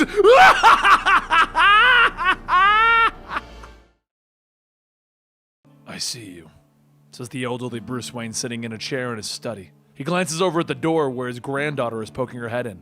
Grandpa Bruce, you always ruin the surprise. When you're 78 years old, let's see how much surprises you, my dear. Why don't you run along and play with your cousins? And outside of the study, we see all of the other children running around the mansion. I don't want to play with them. I want to hear a story. Bruce glances down and he tells her, all right, Janet. How about the one where Zorro faced the terrible governor and won his beautiful niece's heart? No, Grandpa, not an imaginary story, a real one. Bruce perks up a little. A real one, eh? Well, why not go to the shelf and pull out your favorite Batman story? I'll tell it to you. She walks over to his shelf where we see various mementos from his time as Batman. From a figurine to photos, and she looks above them at the journals of the Batman. Her finger runs across the binding until it stops on the case of the Chemical Syndicate. He looks at the book and he tells her, this one's kind of a boring tale, back from when I started being a hero. Why not go with something more exciting, like The Long Halloween? No, Grandpa. Everyone has their favorite Batman story, and this is mine. Oh, very well. He opens the book, glancing at the pages, but is stopped. That's strange. This isn't how I remember it starting. Don't be silly, Grandpa. This is exactly how it started. Yeah, that's right. What was I thinking? And his granddaughter lay her head on his chest as she sets in for a long night of stories. It all started with a window and a scream lost in the dark. He goes on to explain the story of a man who had a gun and he threw the batarang to knock it loose. He explained that he was there to help, so the man pointed him to the window splattered with blood, and he went to investigate. That's when Grandpa Bruce stops. Blood. This is not how it happened. Yes, Grandpa, there was always blood. See? And as she says that, Bruce Wayne doesn't find himself in the study anymore. He's no longer holding his granddaughter. He's on a cliff in a loincloth, looking out at all of the tribes of the birds and the bats fighting. Blood is flying in the air, and he asks, where the hell am I? A woman in a cloak stands behind him. At the beginning, Batman. The beginning of your story. That's not right. I know the beginning of my story. Good. Then you should know the player as well. She motions to the fighting down where she continues. The young hero, leader of the Bat Tribe, hath set. I know that name. Like I said, Batman, you know your own story. The Bird Tribe knows what Hath Set will bring to this world. The darkness whispered into his ear. The leaders of the Bird Tribe intend to stop him, Hawkman and Hawkgirl. But they will repeat this cycle for many lives. It has set into motion a war that will span all of human history. The war of the birds and the bats. Batman turns and he walks into a cave. No. This is all wrong. This is from another story entirely. The two stories are one. Don't you see it? Don't you understand? They always have been. Don't you see, when you arrived at this time, pursued by the cosmic horrors, it saw you inspire a tribe of man, all bearing his great symbol. When you died and fell into the time stream, he saw you at the beginning. And Barbatos wants to use his ultimate vessel. If you're curious about that story, it's the final crisis story when Batman died. And then I have a video called Batman in Time when he traveled through the time stream. Anyway, let's continue. Batman, the Lost. Batman screams out as he now finds himself in his uniform standing in the desert. He is now in an unknown future, far from the dawn of man and the start of all of this. He knows where he is and what is happening now as he repeats to himself the mantra that keeps him sane. You are trapped in the dark multiverse. You need to find a way out. He falls into an open manhole cover as the descent into madness continues. He finds himself in space, and then he breaks out of the space station that he is in with Harley Quinn as his granddaughter tells him, "Grandpa, you're messing up the story." Batman begins to realize what's going on. Like hell I am. I'm getting out of here. And he finds himself in the original story again. I'm Batman and I am lost in the dark multiverse, but I always win and I will this time. I will find a way out. And his granddaughter shouts, "No!" We find ourselves back in the study with the elderly Bruce Wayne and his granddaughter Janet. "Don't change it, Grandpa. It's too scary that way. I don't want you to." "It has to change. I have to get to the end." And the granddaughter grabs the book. "I'll show you the goddamn end!" She tears the book out of his hands, jumping to the ceiling with red eyes and long twisted limbs. Batman calls out, "Come down and face me! Behind it all, Bruce! Look behind it! Don't you see? I see nothing. I know what you see. Behind it all, you see dark birds and bats working together to shape you from your first case. Beyond it all, you see worlds where you fail fighting as you do now. Fail for doing more. Fail for doing less. You see the dark, empty truth of yourself. The answer to your first and last case." Batman looks around the room until he finds himself in the window. "Where are you?" And the reflection looks back at him smiling. "Oh, I'm right here. You, Barbatos, you twist my story. I made your story. I've always been here, right in this window. I saw you when you fell through time, a hero who'd taken my form, made it into a symbol of hope, a perfect wagon, and I shaped you. My tribe, then the owls, my dark birds, they shaped your history, your family, your life, your city. No, you're a demon. I'm the Bat, Bruce. I am the Bat!" Bruce Wayne punches at the window. "I am the Bat and I am your father. I made you believe that you could solve your first case. I helped you over and over, made you into the hero that you are. All so you could be my great wagon when I took you. Shut up, I'll get out. No, you won't. You've already been trapped here for years, decades, trapped with me and the truth." Batman leaps out the window shouting, "No!" And in front of him is the entire dark multiverse, the worlds of death and destruction in the name of Batman. And the god of it all, standing over Bruce, is what appears to be Barbatos. Yes, the truth is you are nothing without me. You are plain, less than plain. This place, my realm, is full of worlds created from fears and failings. And you have more than any other hero, my son. Whole galaxy of worlds built on the terrors in your heart. I showed you 3, but there are thousands. People think that you are the hero of humanity. They strive to be you, but look at what you are without my help. The Dark Knights are the real you, Bruce. I plucked the ones that I needed, the darkest ones, and I brought them through the window, just like I came through you years ago. Barbatos shows him the battle that the Justice League is going through right now. Stop. Batman calls out, "No, look at me. Please, I don't want to see. Look at me." And Batman calls out, "Please, I give up." And that's when we return to the prison given to our hero. Grandpa Bruce is sitting in his chair and his granddaughter is waking him up. "Grandpa?" "Sorry, Janet, I must have fallen asleep again. Where was I?" "You were at the beginning, silly. You were starting over." "Of course, dear. It starts with a window and a scream, lost in the dark. Then we see where Batman is actually, bound and drained of his life force at the tower, at the center of the dark multiverse.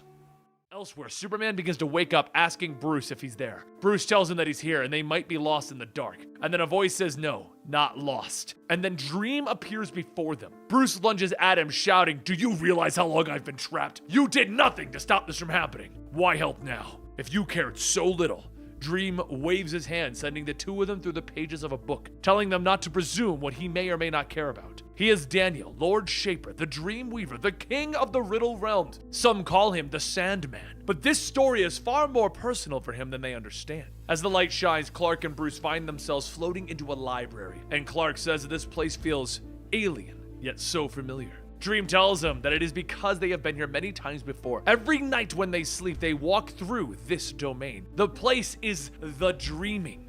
This book belongs to Lucian, This section is reserved for stories that have never been told, made from the horrors of the human heart. But slowly they are becoming reality by the doings of Barbatos, the Destroyer. These books should be burned. Should this continue, all of the dream will be consumed, and with it, all of the stories. Clark then asks why not just help them fight Barbatos, and Dream tells him that he cannot stand beside them, but he can give them something. He takes a pinch of sand and he blows it, stating that he can give them a story. Soon the walls begin to fade, and Dream begins to take the two of them to the World Forge. It is here that he says the dark came from a great spark. The spark created two opposing existences, matter and antimatter, and with them came the brothers to monitor over all that was created, and a third being tasked to watch over what had yet to come. For eons it hammered out universes from the hopes and fears of it all, and the most stable of the worlds rose into the orrery. Though twisted and unstable, a great dragon came to destroy it and return those energies back to the forge. Barbatos, this dragon, only knowing of destruction, killed its master, and thus the worlds that should have dissolved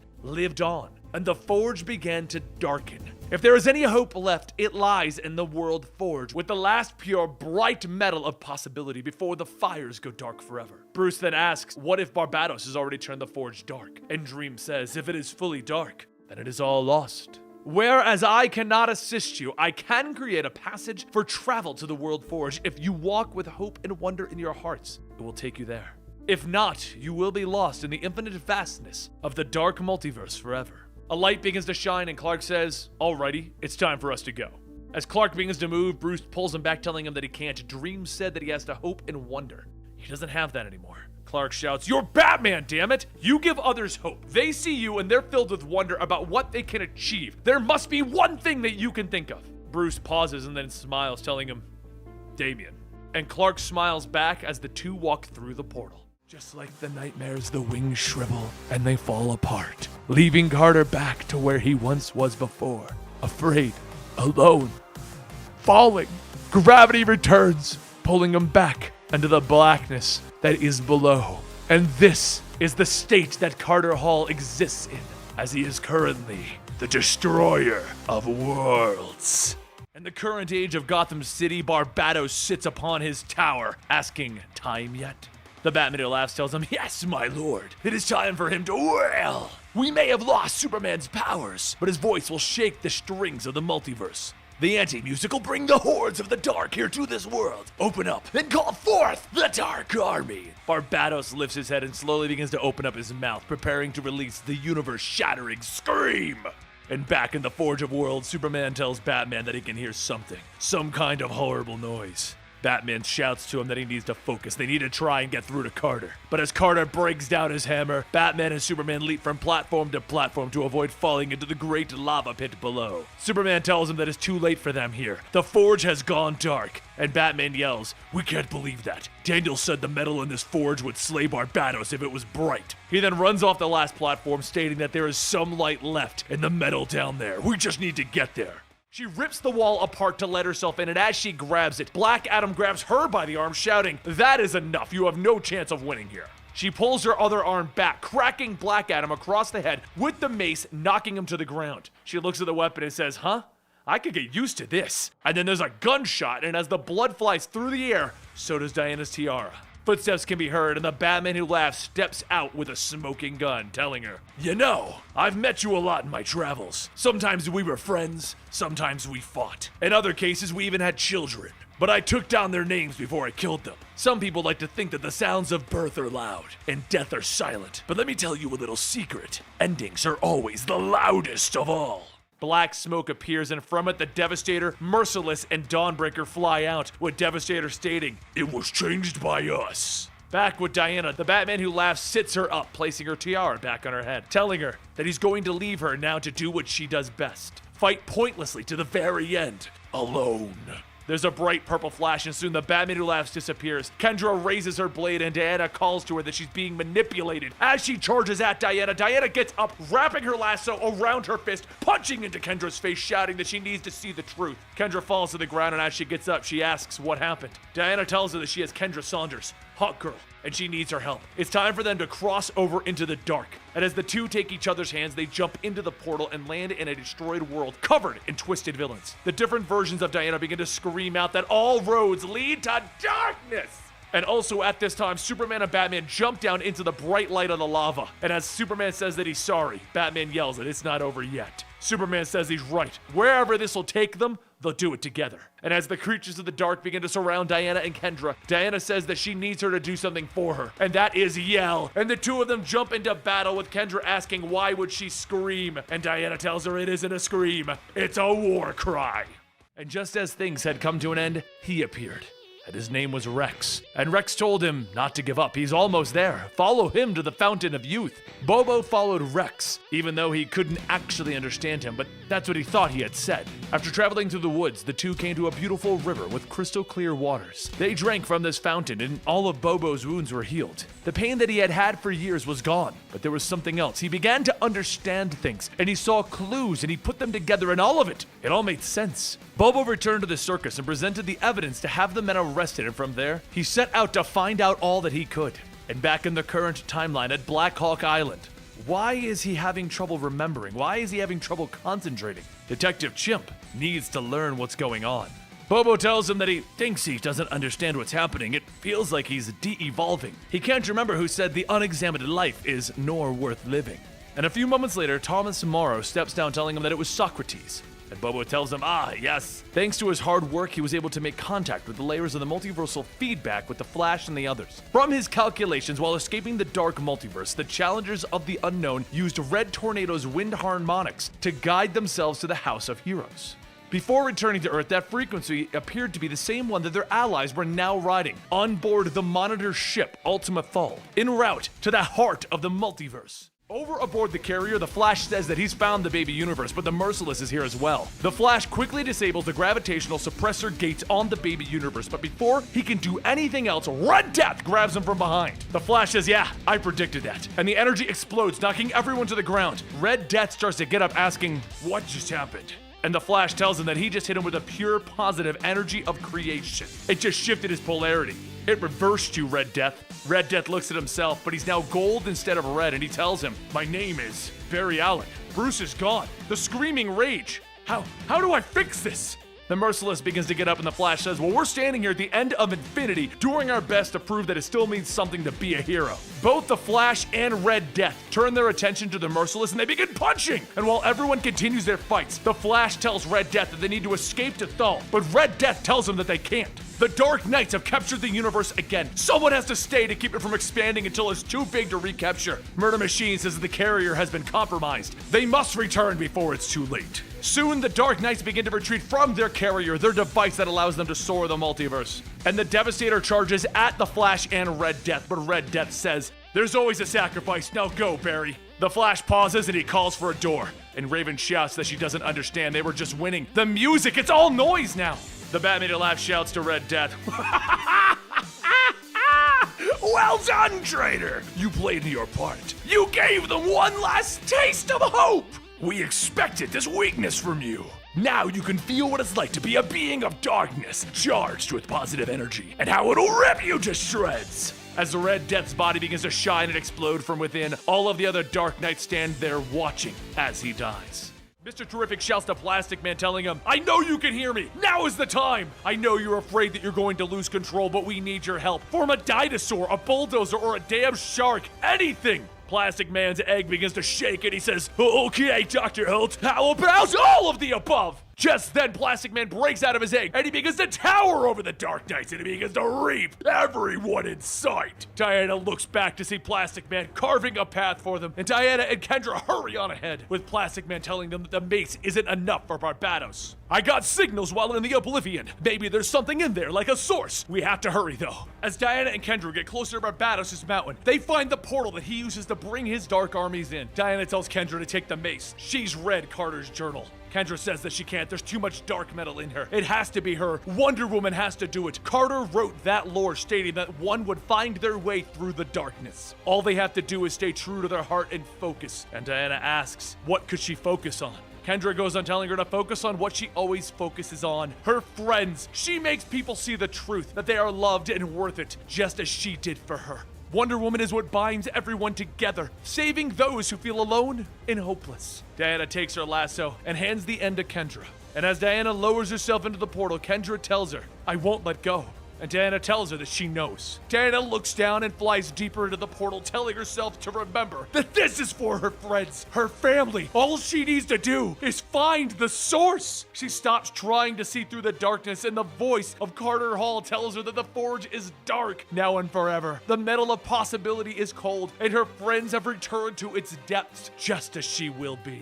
She stops and listens and states, "Wait, is that Carter?" But that's when another voice calls out to Carter. He lifts his hammer and he stops and he asks, "Who?" Kendra swoops down shouting that it is her! It's Kendra! And Carter asks, "Kendra?" Barbatos yells that he is the dragon of the forge, just as he once was, and nothing more. Barbatos lets out a dark energy attack, shocking Carter, telling Diana and Kendra that that will be enough. "My dark knights have conquered your worlds. We have waged war across the multiverse, and now..." But then another voice tells him, "Yeah, and so have we. We've seen all of your evil Batmen, and we raise you ours." Barbatos looks back, and the Thull, the musical ship that flies along the frequencies of the multiverse, along with Bobo the Chimp, known as Detective Chimp, leading the charge of the Batmen of the 53rd Earth, attack him. But back down below, Carter Hall is stunned. Diana looks at the molten lava surrounding Carter and tells Kendra that she knows what needs to be done. Hold tight to the lasso. Make Carter see. Diana dives into the lava, and Kendra yells to Carter that he needs to remember who he is. We're Carter Hall and Kendra Saunders, proud leaders of the tribe of the bird.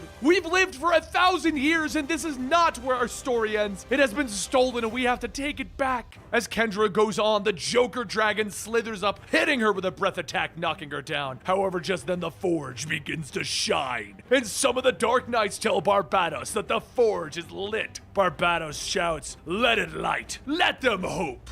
They are in my realm. Who is foolish enough to believe that they can win?" Diana calls back that she can answer that, and from the pits of the forge, Diana, Superman, and Batman all raise up wearing a set of shining armor. Once clear, Diana tells everyone aboard the Thull that she has Superman and Batman, and Superman asks if everyone's okay up there. The Flash says, "Well, the multiverse is falling apart, but Cyborg and me found some cavalry at the House of Heroes. What the heck are you guys even wearing?" Batman tells him, "It's the 10th metal from the Forge of Worlds." And the Flash says, "Yeah, well, you win."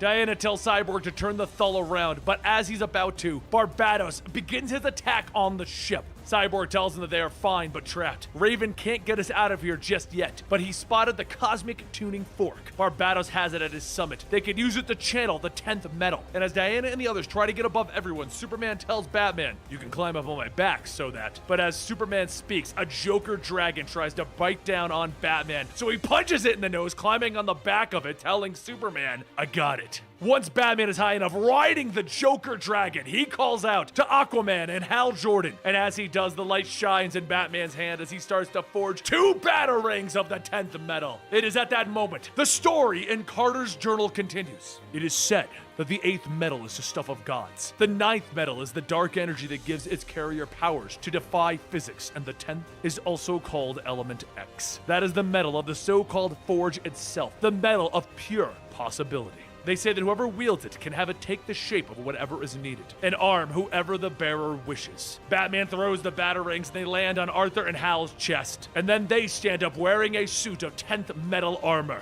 Barbatos watches as the heroes begin to fight back, readying himself with another anti-music scream, and just before he can open up his mouth, Carter shouts, "No!" His massive body rises out of the pits and he swings his hammer, cracking Barbatos in the chest. While Carter and Barbatos fight, Barbatos calls out to his favorite knight and tells him to enact the final plan. The Batman who laughs begins to pull on a leather strap, stating, "Yes, my lord. The plan all begins with the Overmonitor."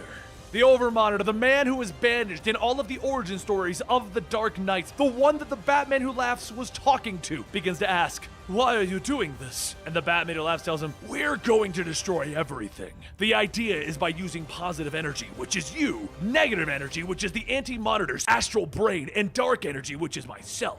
We're going to blow apart the realm!" And that's when a voice calls out to the Batman who laughs, and Batman asks, "Do you call this a Batcave?" The Batman who laughs smiles, telling him, You know your suit of armor won't work down here. Its energy is canceled out. So it's just the two of us and my sons. The Batman Who Laughs Robins all begin to run towards Batman, shouting, "Crow, crow, crow!" And Batman drops a smoke bomb as he jumps over them. And that's when the Batman Who Laughs and Batman himself start to take shots at one another, each of them cracking each other across the face. And just as Batman is about to deliver the final blow, there's a gunshot in his stomach. He falls to his knees, and the Batman Who Laughs says, "This was the same gun that killed our parents. I'd like to keep it as a reminder."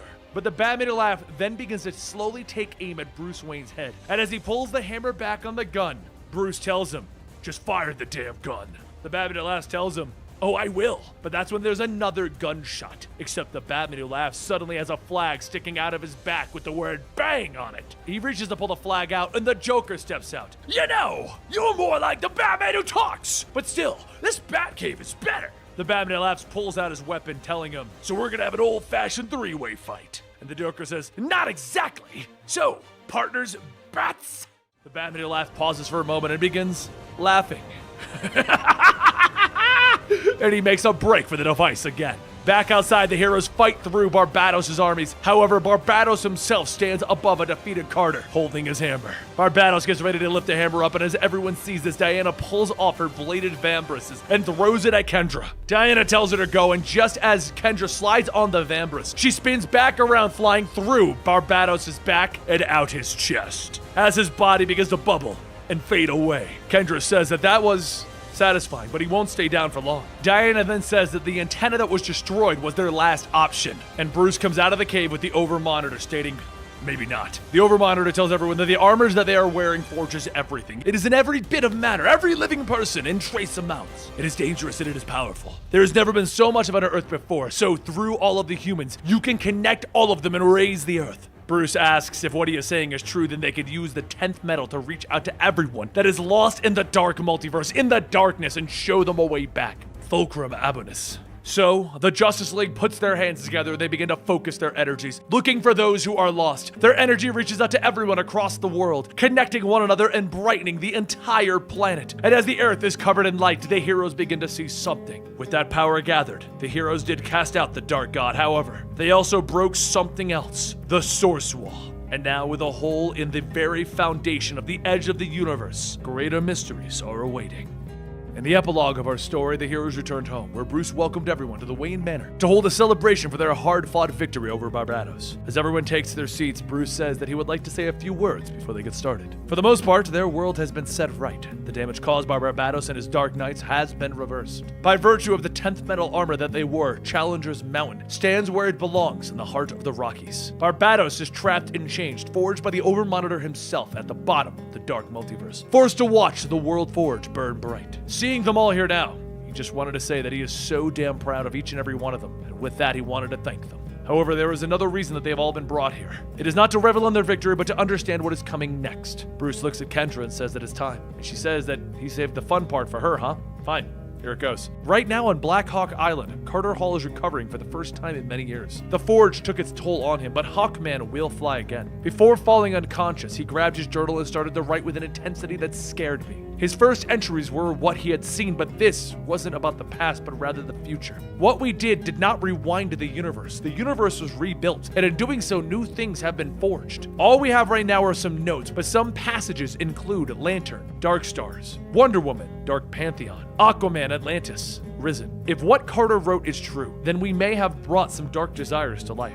Bruce says this brings him to a larger point. He's been speaking with the gods of New Genesis, and they have confirmed what they all saw. The Source Wall, the boundary of the known multiverse, has been broken wide open. And Arthur says that from the sounds of it, their universe is like a tiny fishbowl that just got poured into the damn ocean. So then, they've all come here to strategize what to do next. And Bruce tells them no. These threats are real, but they are coming tomorrow. And what got us through it is each and every one of us. So tonight, we're going to acknowledge just that. We will have one night before we go into action. A night as one tribe, standing together. So with that, the heroes toast to new beginnings. And Bruce says to everyone that if they follow him into the next room, he has some entertainment for everyone. Everyone heads over there. Damian and Jonathan hit the guitars as Alfred backs them up on the drums. Everyone is dancing and enjoying themselves, but Bruce pulls Clark and Diana aside, leading them down the hall into another room. Clark says that the universe just seems to have gotten so much bigger, and Diana adds that they're going to have to rethink everything. Bruce tells them that he knows, don't worry. He's been working on a plan. Spread out across the desk in front of them is the blueprints with the title Hall of Justice written on it.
A rumble in the dark and the light clicks on. Sergeant Rock stands there smoking a pack of cigarettes, smiling. Well, look who it is. I told him you'd show up. Someone tells him to hurry up, but he yells, "You gotta be quiet!" He lets the person know that the battle is raging, that they've got a real turd burger topside. Another blast. It's like you're at a drive-thru and out comes a juicy half-pounder with curly fries, and you bite into it, bam, turd! And your fries, kablam, curly turds. He tells him. But Rock smiles, telling the person to take that burger and shove it down the waiter's throat. "'Cause we're still fighting back," he tells them, holding up a massive rifle. "And we're gonna have some fun doing it. Hoorah!" In the realm of the DCU, Wonder Woman lowers her whirling chainsaw, sparks flying, reflecting and illuminating her wielder's goggles. A voice calls out, gaining her attention. "I bring news," Swamp Thing tells her, his body smoking and smoldering. "Well, good or bad?" she asks, pulling down the goggles and staring at her friend. Alec looks at her, telling her, "He's bringing a prisoner." Huh, I didn't know there were any villains left in the world above to imprison here, Diana notes, but Swamp Thing stares solemnly up at the ceiling. "Oh, I can think of a few hundred at least. Pointy ears, bats on their chest," he tells his friend. Wonder Woman asks who are they bringing, but Alec isn't sure. "It's someone important. He has muscle with him. I sense 3 bats," he tells her. Diana is shocked at who could warrant such a guard. They walk out of the chamber, leaving her chainsaw idle and the invisible jet waiting quietly. Donning her full regalia, Wonder Woman walks through the prison, bringing cries of freedom from the villains in prison there. Even the Joker leans out of his cell with bat-shaped sunglasses on his face. "Psst, Wonder Woman, I think you're doing a bang-up job," he smiles at her. Alec pulls out the vines, grasping the glasses, ripping them off his face.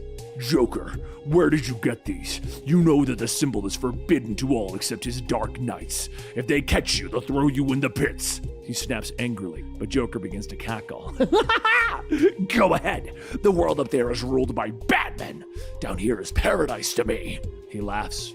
Arriving at the entrance hall, Diana is greeting the 3 Batmen that stand waiting. Batmage holds up the chain to their cloaked and hooded prisoner, while the others wait quietly. "Diana, you're late," Batmage notes. Diana nods, telling them that she would never receive them without her full regalia. She tells the mage that they are running out of cells, asking where he expects her to put this one. "Oh, this one isn't going in a cell. Open the pits directly," Batmage tells her. "The pits? Who the hell are you asking me to lock up?" she asks. Bat Rex steps forward, a massive T-Rex that shares Batman's color scheme. "Do as you're told, or it'll be your sister screaming in the pits!" He roars at her, but the beast does not frighten Diana. "Speak of my sisters again, reptile," she warns.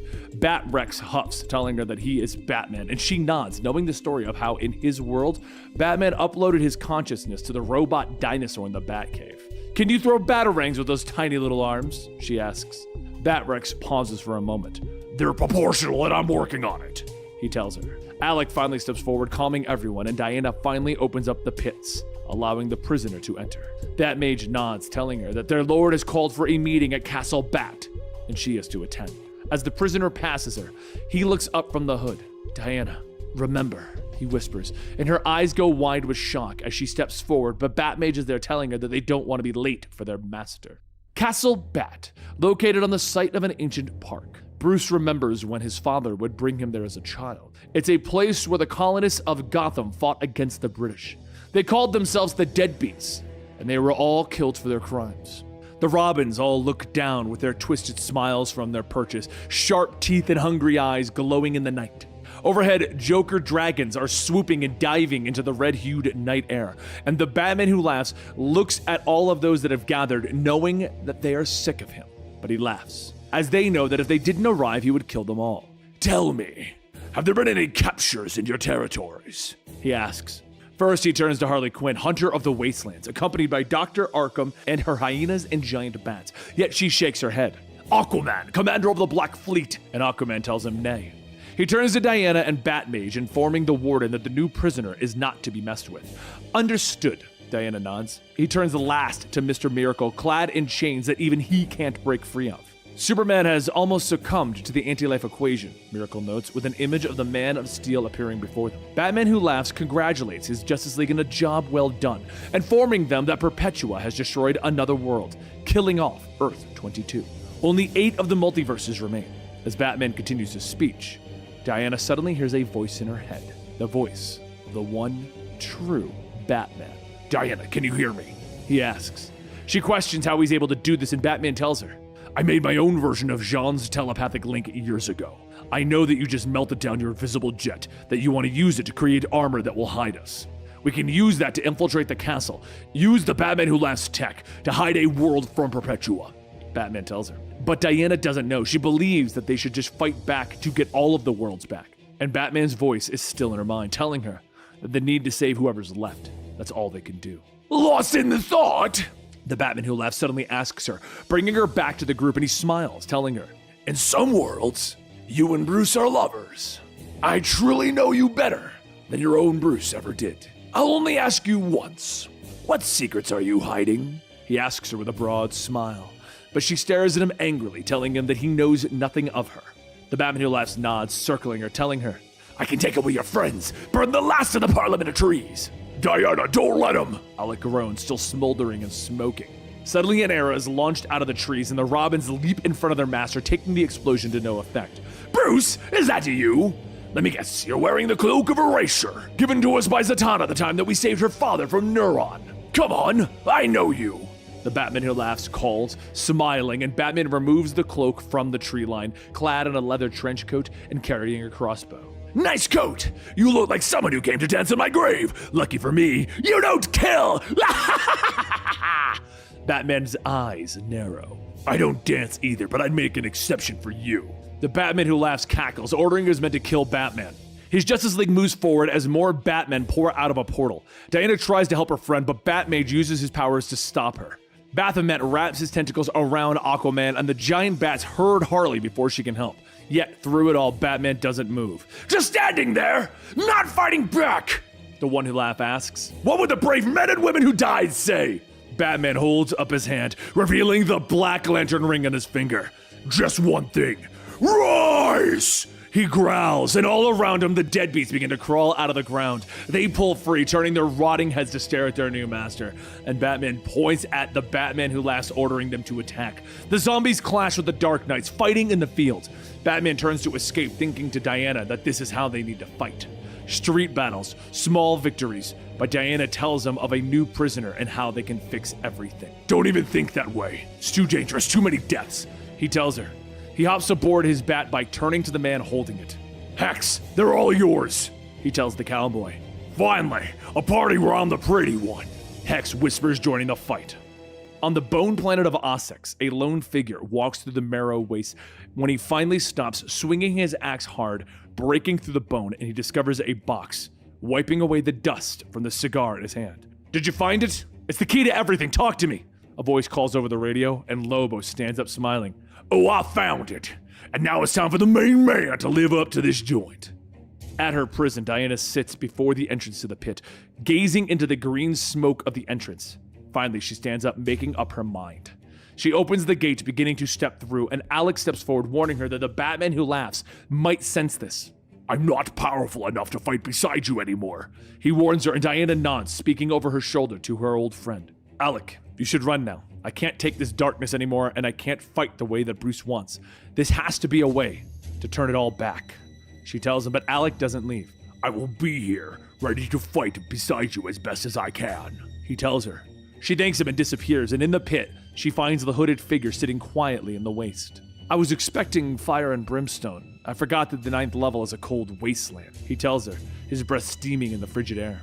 Is it really you, Wally West? She asks, and Wally pulls down his hood, revealing his blue costume and the Dr. Manhattan symbol on his forehead. It's me, or what's left of me, he tells her. Wally stands and Diana asks what happened. She doesn't remember how they got her, just that they fought Perpetua, and the next thing that Diana knew, Batmen were ruling the Earth. If I could erase everything that I've done, I would, Diana. I'm so tired, he tells her. Diana nods, holding her friend, telling him to take this moment and rest. They sit and Wally explains the multiverse to Diana. He tells her that there are 2 poles. For every positive energy in the multiverse, there is a negative. I have come to call it crisis energy, he tells her. Beings like Perpetua are tasked with creating multiverses. They create these worlds and they die, yet Perpetua created their multiverse using the crisis energy. One that would forever live in a self-renewing loop of its own importance. A multiverse that would prey on others, absorb them and forget them. Her kind found out what she had done, and they began our reality over, trapping her in the source wall, in the hopes that by watching our grow, she would come to love us, he explains. Yet, only her rage grew. She began to whisper to those that she could, stroking their greed and anger, instigating crises. He tells her that a being known as Dr. Manhattan arrived and tried to fix their world. But it didn't have the desired effect. So the Quintessence gathered the energy and gave it to the Justice League. But Perpetua harnessed the crisis energy and they fought. I don't know what happened in that fight, only that it exhausted both forces in a powerful blast that burned away the sun. Diana questions why Perpetua will remain so powerful, and Wally tells her that the Batman who laughs continues to provide her energy from the dark multiverse, where the crises have endlessly happened. Maybe we can beat her at her own game, Diana suggests. Create the first anti-crisis. And the Batman who laughs growls from the darkness and steps out. I love that idea. If you were really smart, you'd call the 2 energies anti-crisis and direct crises. Get it? AC and DC. But go on, please. Pretend I'm not here. She steps between the Batman who laughs and Wally, ordering the demon to stay back. She knows that he won't kill her friends, that he won't have any way to feed Perpetua the crisis energies. And he smiles, telling her, Oh, I have my own plans. Right now my knights have Swamp Thing at their mercy. You help me, you play your part, and on the other side I will honor our promise. I will give you and all the people that Perpetua holds captive a planet of your own. You will be safe. You have my word. He tells her, stepping forward. But fight me, and I will hurt your friends in ways that you can't even imagine. He smiles, seeing what she is thinking, and he tells her, You can't outthink me. Let me guess your strategy. Knock me out, dip your armor in the cauldron where the invisible jet was melted down, and suddenly you have a shield to hide behind. He tells her, his grin growing wider, but Diana shakes her head, telling him that he knows Bruce, and Bruce would have made a shield. So what, you'd make a weapon? A sword? No, I have already made it, and it wouldn't have just been a sword. She tells him, pulling out the starter on an invisible chainsaw, and it roars to life as she lashes out, cutting into the Batman who laughs. Batmage jumps through the portal into Castle Bat, finding the Robins waiting for him, and they crowd around the mage. Yes, he's gone. You were his favorite 3, so you should know. It's time to initiate his true plan, Batmage tells them, pressing a smiley face button, opening up a large door in the far end of the room. A being emerges from the blue light within with the symbol of hydrogen on his forehead. Groblins, prepare the body of the final Bruce Wayne.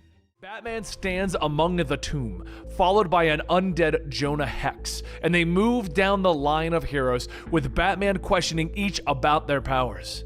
As Jonah rattles off the list of abilities, Batman nods, enlisting those who could be of use with a stamp of his power. Diana comes up behind him, telling Bruce that this isn't the way that they win. But Bruce doesn't answer her right away, pausing. You shouldn't have killed him. Whatever you set in motion, I told you we needed to fight small, he finally tells her. But that wasn't something that I could live with. I'm sorry, she responds. Bruce sighs, telling her that whatever the Batman who laughs evolves into, they might not be able to stop it. But he returns to his work, beginning to stamp everyone. We'll take the castle now, fast, forge an attack in the dark. We'll save everyone that we can. No more, no less. She tries to explain to him that they need to get the crisis energy and use it to save all Earths, even those that have fallen. Make something new, beautiful, and endless, she tells him, but Bruce turns to her, explaining. We can't do that. Just leave and let me get back to work, he tells her finally, but Diana reaches out, taking his hand before he can stamp another tomb. We're saving everyone, starting with you. She asks him what happened to him in the final battle. What changed inside of him when the Justice League lost? But Bruce pulls his hand away, telling her, It doesn't matter. I know that you're wrong because I've made the same mistakes in the past. When Barbados attacked, I was the one who said we should use the 10th metal. I was the center of the conflict and thought that if we could reach higher, we'd not only win, but make the world a better place. Instead, we broke the source wall. We set Perpetua free. When we reached higher again, we tried to use the energy from Dr. Manhattan to combat her. We fell, and you're talking about something crazier, he tells her. No matter how much she tries, Diana cannot get through to Bruce, and she finally turns away with Alex stepping forward. He's scared. Give him some time, Diana. But she looks at her friend, asking what will happen if Bruce is right, and Alec looks back, finally telling her of an ancient fern that he had studied when he was human. That's the same thing I just told Bats, minus the fern, with more swearing. Hex tells him as Batman crosses the room. Bruce, you're in? Just tell me that you have a plan. She nods, telling him that Wally waits in the crypt while they travel to New Apocalypse and rescue their friends. They then travel to the Dark Multiverse, to the original Crisis, and they steal the energy that is being funneled to Perpetua. Use it to finally power up Wally so that he can destroy her and rebuild the universe using the abilities of Dr. Manhattan. Batman nods. Well, that's either a plan or you're having a stroke. Diana nods, telling him that they need to move fast. On it.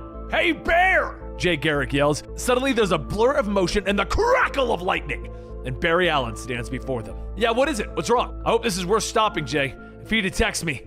Wally? Jay asks how much Speed Force is left, with Barry explaining that he has used most of it while trying to go back in time and fix everything. There's no way out of the present, he explains. But Diana explains that they aren't looking to travel through time. Instead of going back and altering everything, instead of possibly creating a flashpoint, they're gonna go to New Apocalypse and save their friends. And then win, Batman tells them. Well, maybe this was worth stopping for after all, Barry smiles. Meanwhile, over at Castle Bat, the Robin Crows hold up the platter with the Batman Who Laughs brain on it as Alfred is slowly placing it into the body of Dr. Manhattan. Meanwhile, Batmage continues to tell them to be steady as Bat Rex explains that he doesn't understand what they're doing. Batmage explains that the Blue Man is a Bruce Wayne whose body is more energy construct than flesh. He explains that according to the Batman Who Laughs, the body should absorb his brain and he will become a being of near unlimited power. As the body begins to absorb the brain, the fingers twitch and Bruce Wayne sits up. He seems confused though, as those in the room question whether the operation worked. Batmage steps forward, standing before the new being. My name is Batmage, my lord. Be Rex and beyond. We await your orders faithfully. One Who Laughs, he states, but the being still seems confused. I knew it wouldn't work. Look at him. He's nothing more than a big blue vegetable. He can't even say his own name. B-Rex yells, but suddenly the very fabric of his being unravels before them, and the blue being smiles wickedly. There is no name for one like me. Not yet, he tells them, when suddenly everyone grasps at their heads as a voice echoes across reality. One Who Laughs, Perpetua calls, and Batmage tries to warn the One Who Laughs, but the being has already begun to shift into a form like his old body. My queen, you call me? He asks, and the eyes of Perpetua appear before them, staring into the room. I sensed a disturbance, and the One Who Laughs merely smiles. On the contrary, all is well here, and out there, the One Who Laughs explains. From the vastness of the multiverse, Perpetua looks down upon Earth 30, and she tells him that she has conquered another world and only 6 remain. She warns that if those of her kind sense what she is doing, they will come. Only I can conceal us. I trust you simply because you know that if you usurp me, the hands will come for us both. And my judgment, while harsh, is nothing compared to the reckoning that they will bring us both. With these final words, the light of Perpetua in her eyes disappear, and the others look up from where they were bowing. And Batmage looks back at their master. My lord, we are at your service. What would you have us do? The one who laughs waves his hand, unraveling them from reality. Nothing. He smiles, and all that remains is one of the crows. The one who laughs bends down to him, explaining that he found what the others wanted. But in you I sense the darkness. Tell me your story, child. He asks him, and the crow leans in, whispering his tale to the one who laughs' ear. And he stands. My power is still weak. I could use a like-minded ally. Tell me, boy, would you like to be the Robin King? Crow? The creature asks, and the one who laughs nods, smiling. He explains that the boy will have a crown. He knows of Diana's plans, and he knows that she hopes to rebuild the multiverse. Well, so do I, but I'm going to build something like they've never seen before. 52 planets of nightmare! Beautiful in their horror. He smiles a twisted smile, and his body begins to shift and morph back as he looks at the crow. Now take my form, child. Do not be afraid. Blue is for soldiers of morning and light. But me, I am no dawn. Now you can call me the Darkest Night. He growls as his shape becomes animalistic, shifting to the form of a shadow with the very darkness drifting off of him. He knows what they're going to say before he even opens up his eyes. Did it work? One asks. Is you there, sir? Another says. Sir, can you hear us? The third questions. I am here. They ask if it's really me, but really, no. I am no longer the Batman who laughs. My life was much like the Prime Earth's Batman. My parents were murdered, and I rose up to become a symbol in the night, a dark crusader. I fought alongside some of the greatest heroes on the earth while facing against the most vile evil my city had ever come to know. But unlike the Prime Batman, I was also a dark reflection of what would happen if he went too far. I can still hear the Joker's neck snap in my hands and his gasping last laugh. He had one final joke, though. A toxin in his heart that was released upon his death. The toxin would make whoever killed him the next Joker. But I became something far more powerful. Batman's mind mixed with the Joker's black heart, the apex predator. But the dark god Barbados came to me, telling me that my world was also a dark reflection of Batman's fears, that we would cease to exist. He planned to drag the dark multiverse down into the dark and destroy it. I convinced him that we needed more dark Batmen, and when the heroes of Earth defeated him, I would not allow myself to be dragged back into the dark. I predicted that Barbados would unleash the great mother of the multiverse, Perpetua. I engineered a plan to usurp her chosen, Lex Luthor, so that when she rose, I would rise with her, should she choose to turn against me. I knew that I could keep the heroes of Earth healed for only so long, that the Amazon would rebel and cut me down. But now I am not the one who laughs anymore. I am something else, made from a Batman that I never told the others of. You see, in a different timeline, in a different universe, a Batman found the button in his cave and decided to replicate its power. I watched him build the intrinsic generator from the shadows with a smile on my face. When the experiment went awry, he tried to fix it, so I activated the machine. It took months for that Batman to pull his molecules back together, but he became powerful enough to make and destroy words, a Bat-Manhattan. But I couldn't wait. It took seconds for me to stab his brain with my energy knife, to lobotomize him. And so, carrying him away, I had my path to ascension. Now floating through the multiverse, I can see it all, and I reach out with my mind, taking aspects of the most terrifying, the most vicious. I've become something new. Worlds where Batman has become the greatest villain on the planet. Seeing this, it dawns on me. Batman has always been a reactionary idea, born in response to the gunshots in the alley.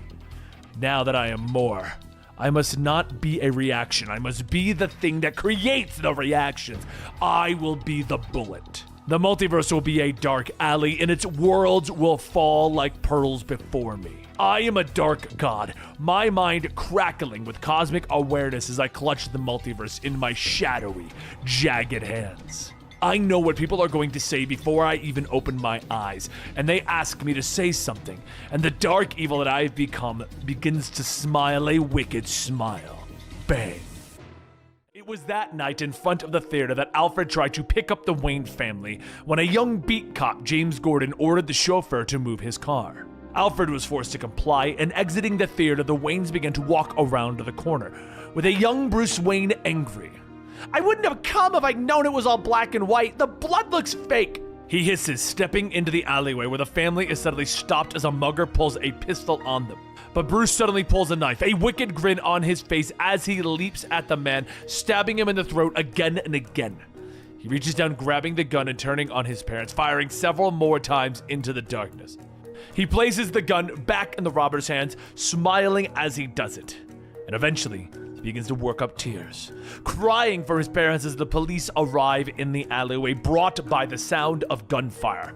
Later, Alfred knew what had really happened in the alleyway. He found the boy on his computer study, looking at the assets that would soon be his. "In 8 years, they'll be in your name," Alfred reminds the 10-year-old boy.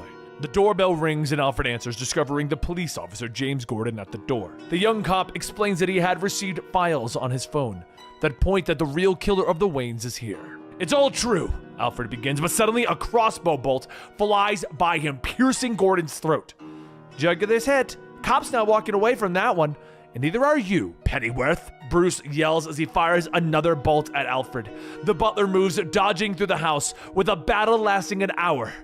But it ended as Alfred finally managed to hit Bruce with 2 tranq darts from his gun.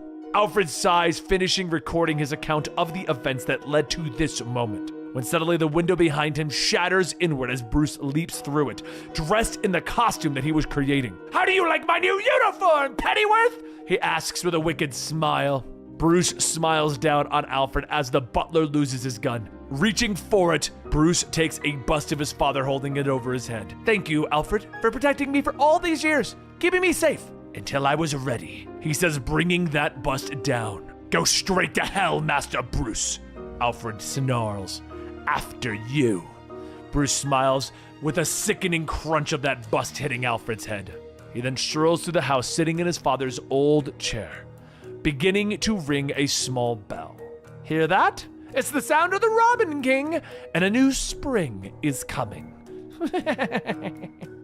Meanwhile, in another world, in another time, Arkham Asylum is destroyed. The prisoners escaped as it burns in the night behind them. Barbara Gordon was murdered on TV, with people running in fear as others tried to protect her. The citizens of the city were surrounded by gangs, mobs, and monsters. Bruce looks at his computer, watching the city burn. "Are you enjoying yourself? And watching how much I have failed at everything?" Damian asks as he enters the study in his batsuit, covered in cuts and blood. "Failed at being Batman, at protecting your city." Bruce regards his son, asking if he wants him to tell him the truth, and anger flashes through Damian, but Bruce finally stands, telling his son that he doesn't have to be him. He walks over to the bookshelf, pulling out an old book with strange symbols on the front of it. "The truth is, you're not getting the job done, and while I might not be able to put the cowl on anymore, maybe I can help." Bruce explains, and he tells his son about the book, that in the 1600s, Gotham was the home to a cult that worshipped a Native American god that demanded an undying devotion. They believed that the greater the love for the sacrifice, the more the god would reward them. Damian looks at his father, confused by the story. "I don't get it. So you want me to perform a secret demonic ritual from an ancient occult book to save Gotham?" Bruce whispers. "No. Everything that's happened, Damian, I want you to know that I never would have put this on you. This is my fault." He then brings his son in for a hug, the knife slipping into Damian's side, forcing his eyes to go wide.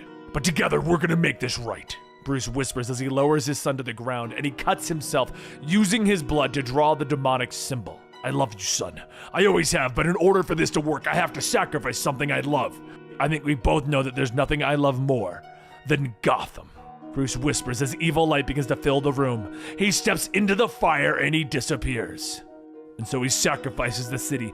Every street, every alleyway, the city begins to rumble as the earth opens beneath it, swallowing it whole. And from the depths of the black, an ancient tower begins to rise. And in order to save his city, Bruce has become his city.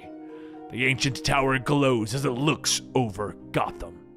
Meanwhile, in the fifth dimension, the imp screams as his head is blown off, the blood flying away like soap bubbles, and Lobo keeps firing his machine gun, chomping on a cigar as he walks through the land of imagination. There you are! He smiles at a friendly-looking tree. Me?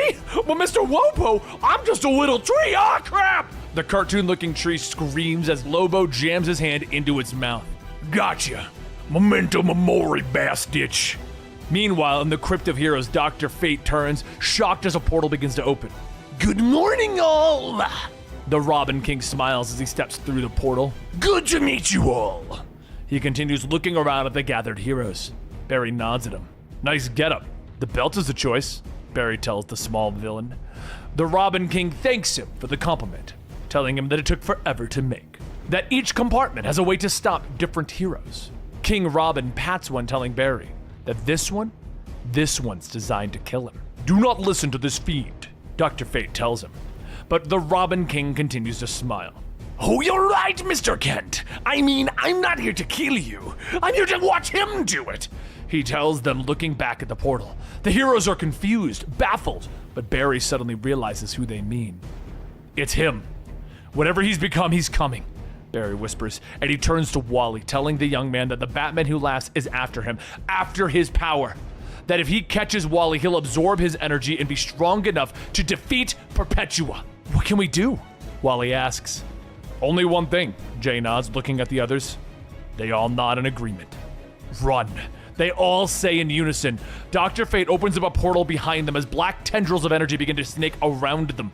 Go, my friends, before he can follow. The three speedsters take off, energy cracking around them, but a dark shadow follows, cackling. Greetings, speedsters! Please, give it your best! I love a good chase, he laughs, gaining on them. He's too fast! The speed force is already weak! We could burn out if we keep this up! Wally yells at his friends, but Barry shakes his head, telling them that they need to go faster. They need to combine their speed. Their colors combine as the world wraps around them and they speed away from the Batman who laughs.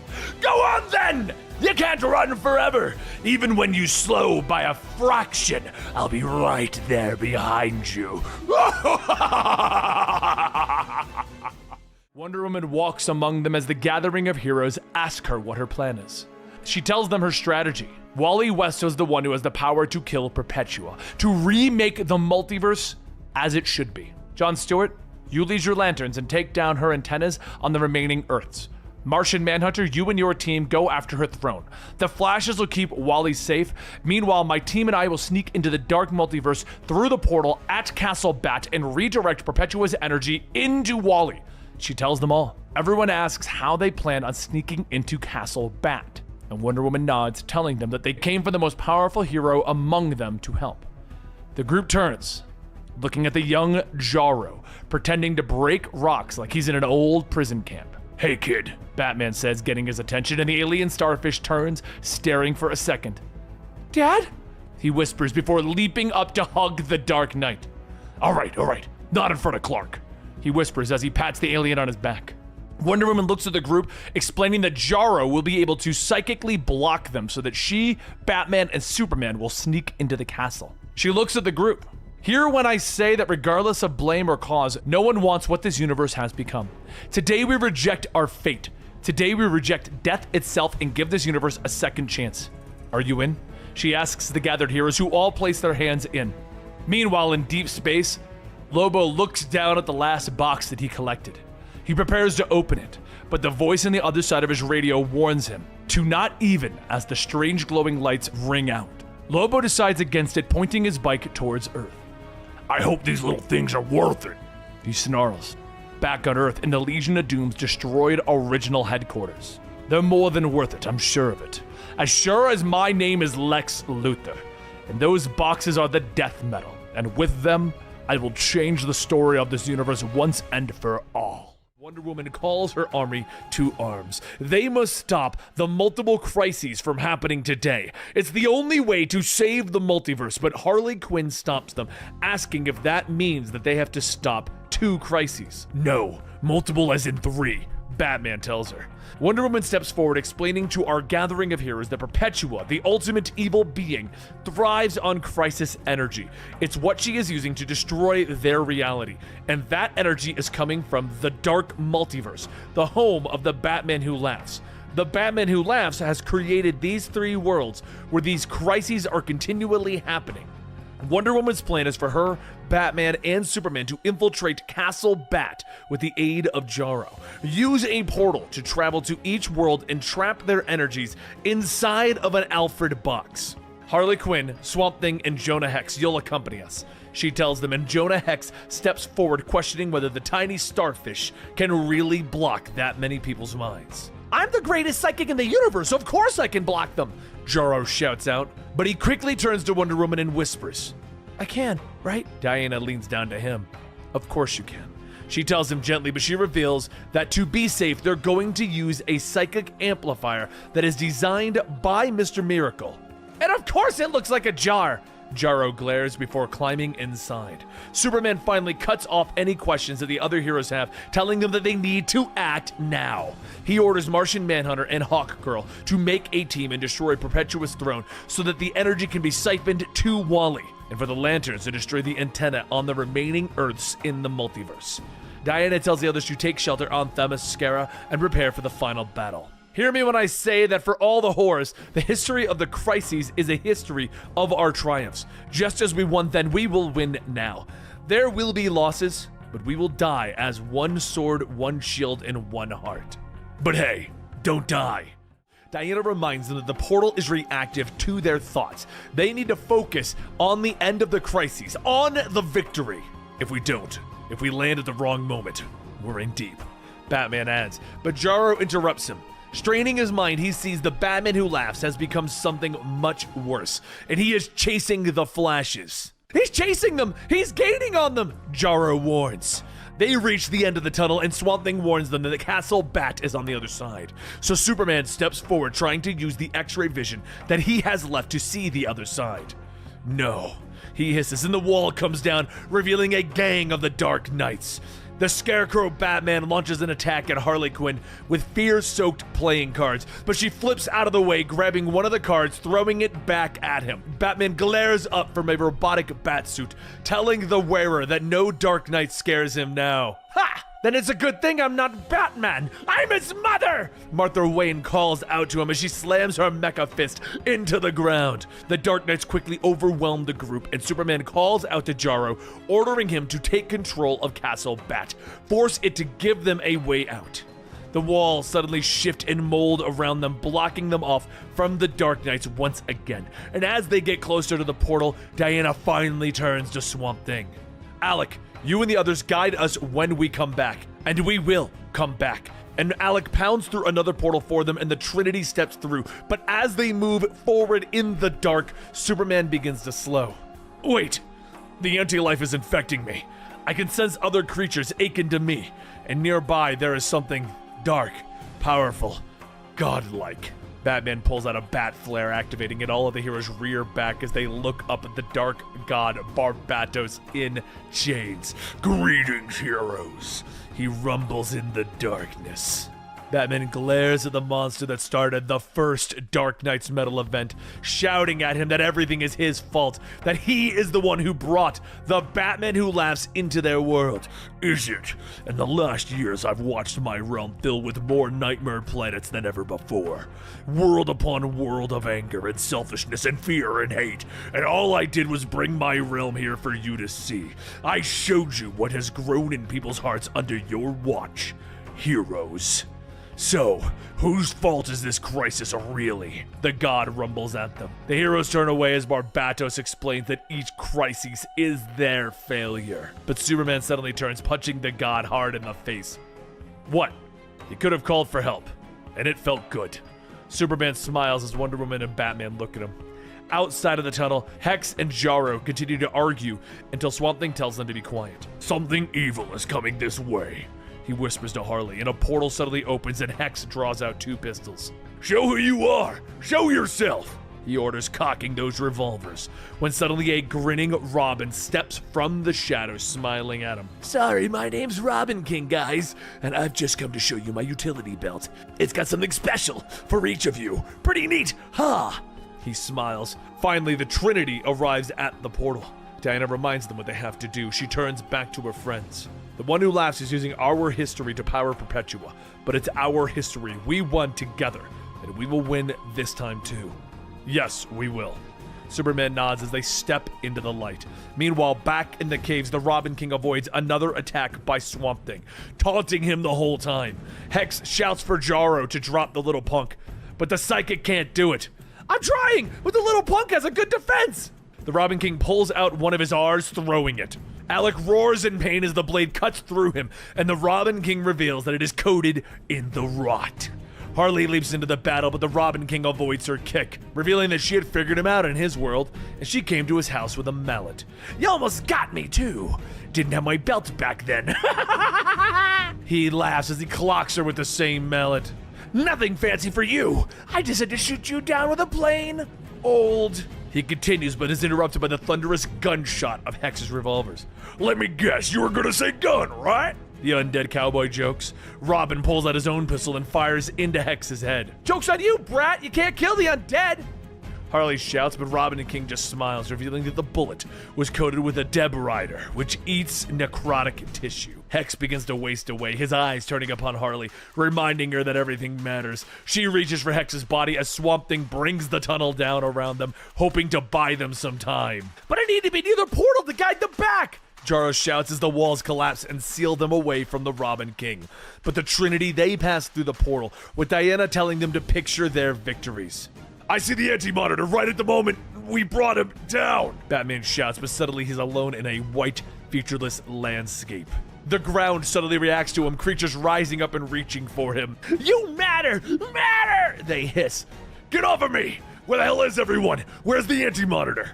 Batman shouts as he fights off the creatures. The ground suddenly shifts again and Batman finds himself trapped as a voice speaks to him. Why, I'm right here, Batman. Don't you recognize me? The child asks the anti-monitor. Clark lands in the final crisis, but the world is wrong around him and he's suddenly struck by another Superman and sees the forces of Apocalypse. On the contrary, Kal-El, this is exactly how it should be, Darkseid tells him. Diana crashes into Infinite Crisis as she looks around shocked. She doesn't remember this moment. Because it didn't happen, Diana. A voice calls out to her as she looks up to see armored Superboy. I'm Superboy Prime, and on these crisis worlds, you lost. The Batman who laughs has become something darker, more evil. Jay, Wally, follow me! The Flash shouts as the evil entity chases behind them. Lightning crackles behind our three speedsters as they continue to run across the hellish landscape that the Earth has become. Jay Garrick questions the plan, but it's Wally who answers. We just keep running. The monster has used his nightmarish imagination to create a world with no escape. Then we'll go to another. Wally shouts, a crack of energy erupting on the ground next to him, and he dodges it to the side. Barry shouts to him, telling him that he has already tried that, but nothing has worked. And Jay screams that they better get a plan together, because he looks back and sees a swirling black cloud that is what the one who laughs has become. Whatever the Batman who laughs has become, he's gaining on us, he yells. Suddenly, Kid Flash is next to him, explaining that he has sensed them through the Speed Force. Wally quickly fills Kid Flash in on why he's blue and has the power of Dr. Manhattan, and the Batman who laughs wants that power from him. Barry knows that if they keep running, they're going to burn out of the Speed Force, when suddenly there's a boom behind him and a crack of energy. Wally turns back, staring at the horde of dark flashes from the dark multiverse as they rush forward. The Batman who laughs must have unleashed them from the dark multiverse to race us down. Wally shouts, I hate fast-running zombies! Why did I have to send them? Kid Flash shouts, but Barry knows that if the Dark Flashes are connected to the Speed Force, it'll burn out the Speed Force even quicker. Aw, dang, they're gonna burn it all right, Jay shouts as one of the Dark Flashes reaches out and touches him, his skin sizzling as he begins to slow. It's been an honor to run alongside you again, but I think this is my stop. Jay tells them as the Dark Flashes begin to catch up with him, but Barry is there, pulling Jay Garrick along, telling him, no Flashes left behind, Jay. Wally tells them that he has a plan, dodging another of the Dark Flashes. He pulls the speedsters in close, when suddenly he shouts a formula. Blue energy crackles around them and everything stops. It's the speed formula developed by Johnny Quick. It taps into the speed force in a different way. I only used it to stop time once before, Wally explains. They turn back to stare at the massive cloud of darkness that the Batman Who Laughs has become. You can feel that monster pushing against the Speed Force formula, Barry tells them, and he looks at the dark flashes knowing that they only have a few moments. The moment time restarts, we're done running, he tells the group. But Kid Flash turns and sees that they've stopped outside of the Flash Museum, and he wonders if they can find something inside to help them run faster. I came here a few days ago, searching it from top to bottom. It's all gone, Barry tells them. Barry becomes angry. He knows that they are burning the Speed Force out, and he believes that Wally acted irresponsibly with the speed formula. Hey, I got us a moment to catch our breath, Wally argues, and the two begin to argue back and forth until Kid Flash is shaking his head. Jay moves in a blur, smacking them both in the back of the head. Flashes don't fight, you numbskulls, he tells them. He pauses to catch his breath, feeling the strain on the Speed Force, and they try to think of a plan again, and Wally reveals that he knows that they can get an edge on the Batman Who Laughs. He tells them about the Mobius chair, about how it holds the secrets of the universe.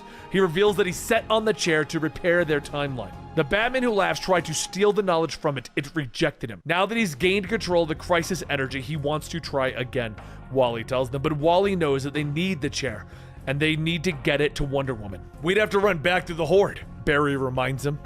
We can't constantly run in circles, Barry. We need to find a way to break the cycle. Instead of running away from the Horde, we have to run into them, Wally tells him. But Barry refuses, telling them that the Flashes run forward. But Wally becomes angry, reminding Barry that he taught him not to run from danger and that the chair could save everyone. Wally finally moves away, running into the Flash Museum.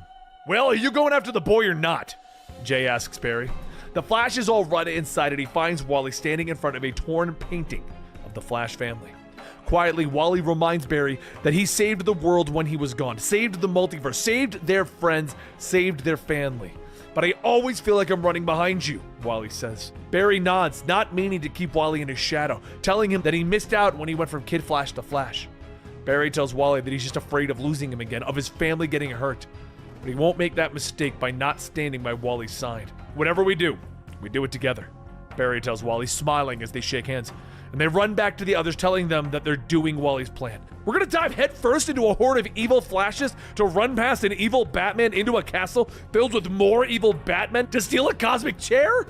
Kid Flash asks. Pretty much. We're in, Jay nods.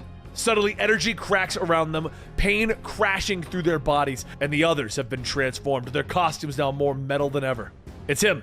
I can feel him putting pressure on the Speed Force, finding cracks to get at us, corrupting it, Wally tells him. Well, then I guess we better hit the road, Jay nods. The Flashes all get ready, preparing to run faster than they've ever run before. I've always wanted to see if I can outrun you old-timers anyway, Kid Flash jokes. The Batman Who Laughs glares at them as the formula drops and time restarts. The Flash is racing forward at a blur of lightning and speed. Nice trick, Redhead! But I got some of my own! The One Who Laughs cackles, ordering his dark Flashes forward. The Flash family running headlong into the horde of the undead, throwing them aside with blurs of motion. They punch their way through, breaking from the pack, speeding forward. Where are you running off to? The Batman Who Laughs questions as he chases after them, gaining rapidly. Hey, Flash family! Is it true that a Flash has to die at every crisis? The Flashes keep running with Castle Bat coming into view. They plow through a group of crows out in front, but Jay stumbles. Sorry, gents, these old bones ain't gonna make it, but I'll cover you. Keep going this time. You hear me? He calls out, but Barry keeps running, punching a Dark Knight in the face as he promises to come back for Jay. They keep running, but Kid Flash can't keep up, and he tells them, I'll go back for Jay.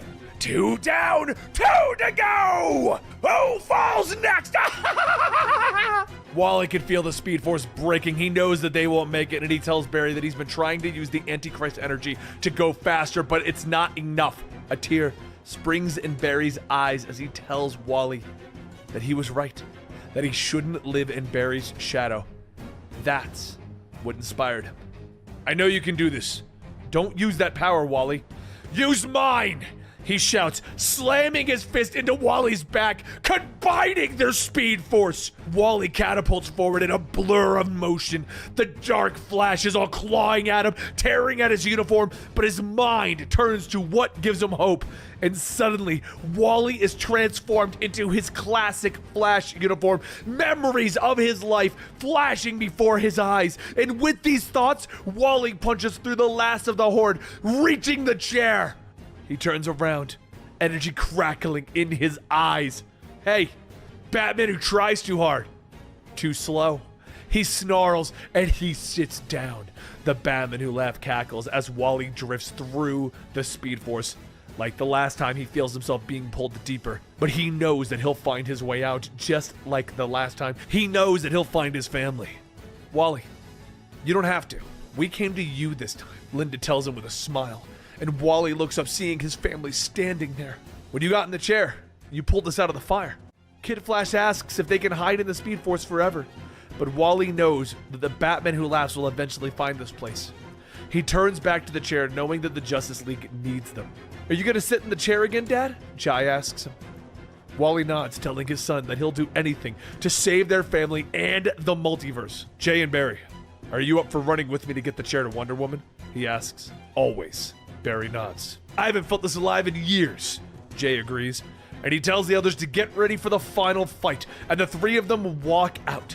Wally channels the anti-crisis energy, and he returns to his blue uniform, and the three of them look at each other, with Barry finally allowing Wally to lead the way, lightning crackling as they rush out of that Speed Force. Lobo calmly asks the bartender why he doesn't have a drink. The bartender tells him that he would love to give him a drink. The only problem is, he beat everyone to death in the bar and he used his arms to do it. Lobo scoffs as he helps himself behind the counter, stating, "You're a bartender. Figure it out for frag's sake. There was one time I saw a rather inventive Galarian pour a drink with her. Well, anyway. This wouldn't have happened if someone just told me where my bounty Joe was." The bartender says that, actually, Joe is right over there. He beat him to death before anyone could tell him who he was. Lobo wipes the booze from his lips. Cool! Saves me some work! This should cover the drink and the bar. He tosses a detached arm, and the bartender says that this isn't even worth his. Forget it! But as Lobo picks up his bounty, a chain bursts through the wall, pulling him out. Lobo looks up, asking, "What the frag is this? Frazetta Batman?" Batman, costumed as a Caesarian, watches as Lobo gets back up, and as he swings, the Caesarian catches Lobo's attack, flipping him down to the ground. That's right, we've got a Batman Lobo, or Lobo Batman. I don't even know how you pronounce this one. He tosses his bat cigar and he smiles. As for who I am, let's just say that I'm a Batman who injected himself with Caesarian DNA. In the process, it added your strength and healing factor to my already impressive skills and fighting prowess. Simply put, I'm the Batman who frags! Lobo gets to his feet, charging and headbutting the Batman who frags, telling him, "Oh, I'm scared! And what is this with all the Bats dudes just showing up lately? Like one of you uptight bat fetish losers wasn't enough." The Batman who frags returns with his own headbutt, hitting Lobo twice, asking, "Did you really think that you could headbutt the main man? You do know that there's still a Batman under this hood, right?" As blood pours down from Lobo's face, he says, "Oh, I know, but there was something else about that headbutt." The Batman who frags looks down to see his batarang jammed into his stomach, and Lobo gets back up, asking, "How does it feel to be fooled by someone who knows how to play possum? Now get ready to become the Batman who's missing a spleen!" Suddenly, Lobo feels himself getting sucked into a portal as he yells, "Wait! I had the bat stitch! I had!" Lobo falls flat on his back, getting up to a voice welcoming him and apologizing for the rough ride getting here. It's not how they usually like to do things, but then again, these are unusual times. As the hooded man pulls down his cloak to reveal his scarred face, Lobo jumps over to the floating rock, asking, "Luther, I'll give you it's unusual times. How about an unusual kick in your bald ass? What's the deal bringing me here?" Despite their differences, what's at stake is everything. Lex then opens up his cloak further, displaying several projects, all involving different forms of Batman, stating that if he doesn't accept this mission, that it all ends. Everything. Lobo scratches his chin, telling him, "Well, the end of everything could solve a lot of my problems. Can't stand Superman, every kind of Batman, and Guy Fieri. But on the other hand, it would also be curtains for stuff I do like. Like babies, dolphins, brew, myself, and hell, money. Can't very well see dollars if everything's going belly up. All right, Lexi, you got yourself a deal. But who the frag is getting the bad news that the main man is coming? Soon the projections change to a box with a skull on it, and Lex says, it's not who, it's what. Death metal itself. Lobo smiles. All right, as long as I'm getting paid. But we're just kind of floating out here. Wherever this place isn't space. I'm gonna need something that, at that moment, the Space Hawk screeches to a halt and Lobo says, all right, Lexi, guess we gotta get this show on the road. Meanwhile, back at the bar, the Batman who frags looks down at the Batarang, flexing his muscles, pushing it out. That bastard's got away. And that just don't happen to the Batmain man.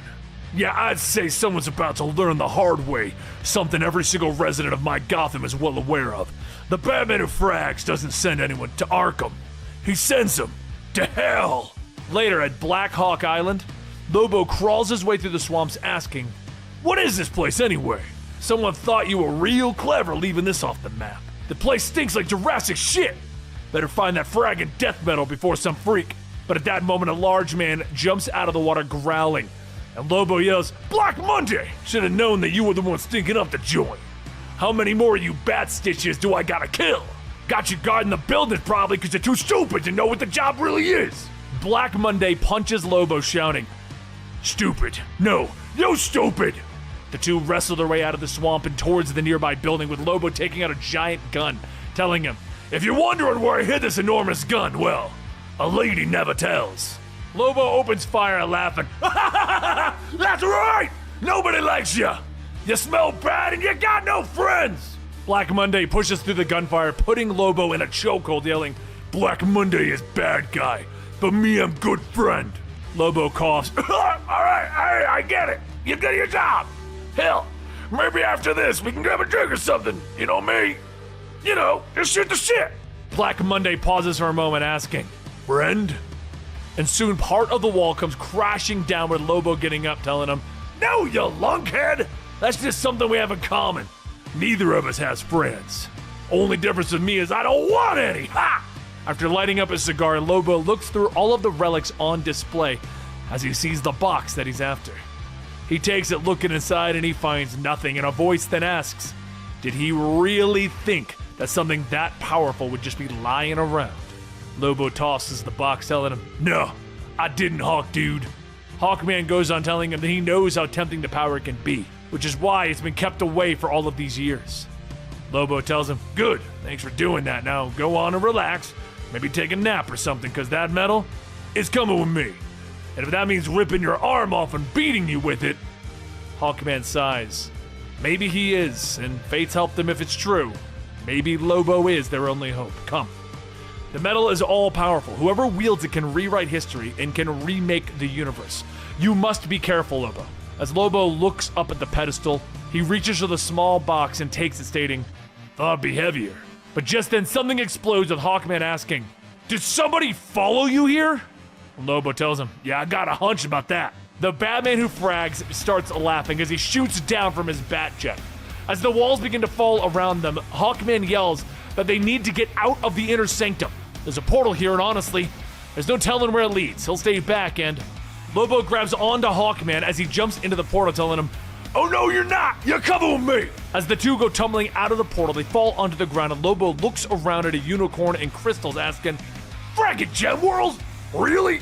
Hawkman gets up, stating that he was ready to die back there. He made his peace a long time ago. Hawkman waves him off, telling him, yeah, you can just suck it up. No one cares. Now, as for this, as Lobo opens up the death metal box, the world begins to change and everything turns to black. And what we see now is the beginning of Superman's life as he left that dweeb planet Krypton. His ship crash landed on Earth. Jonathan and Martha Kent witnessed it and were stupid enough to get out and try opening it.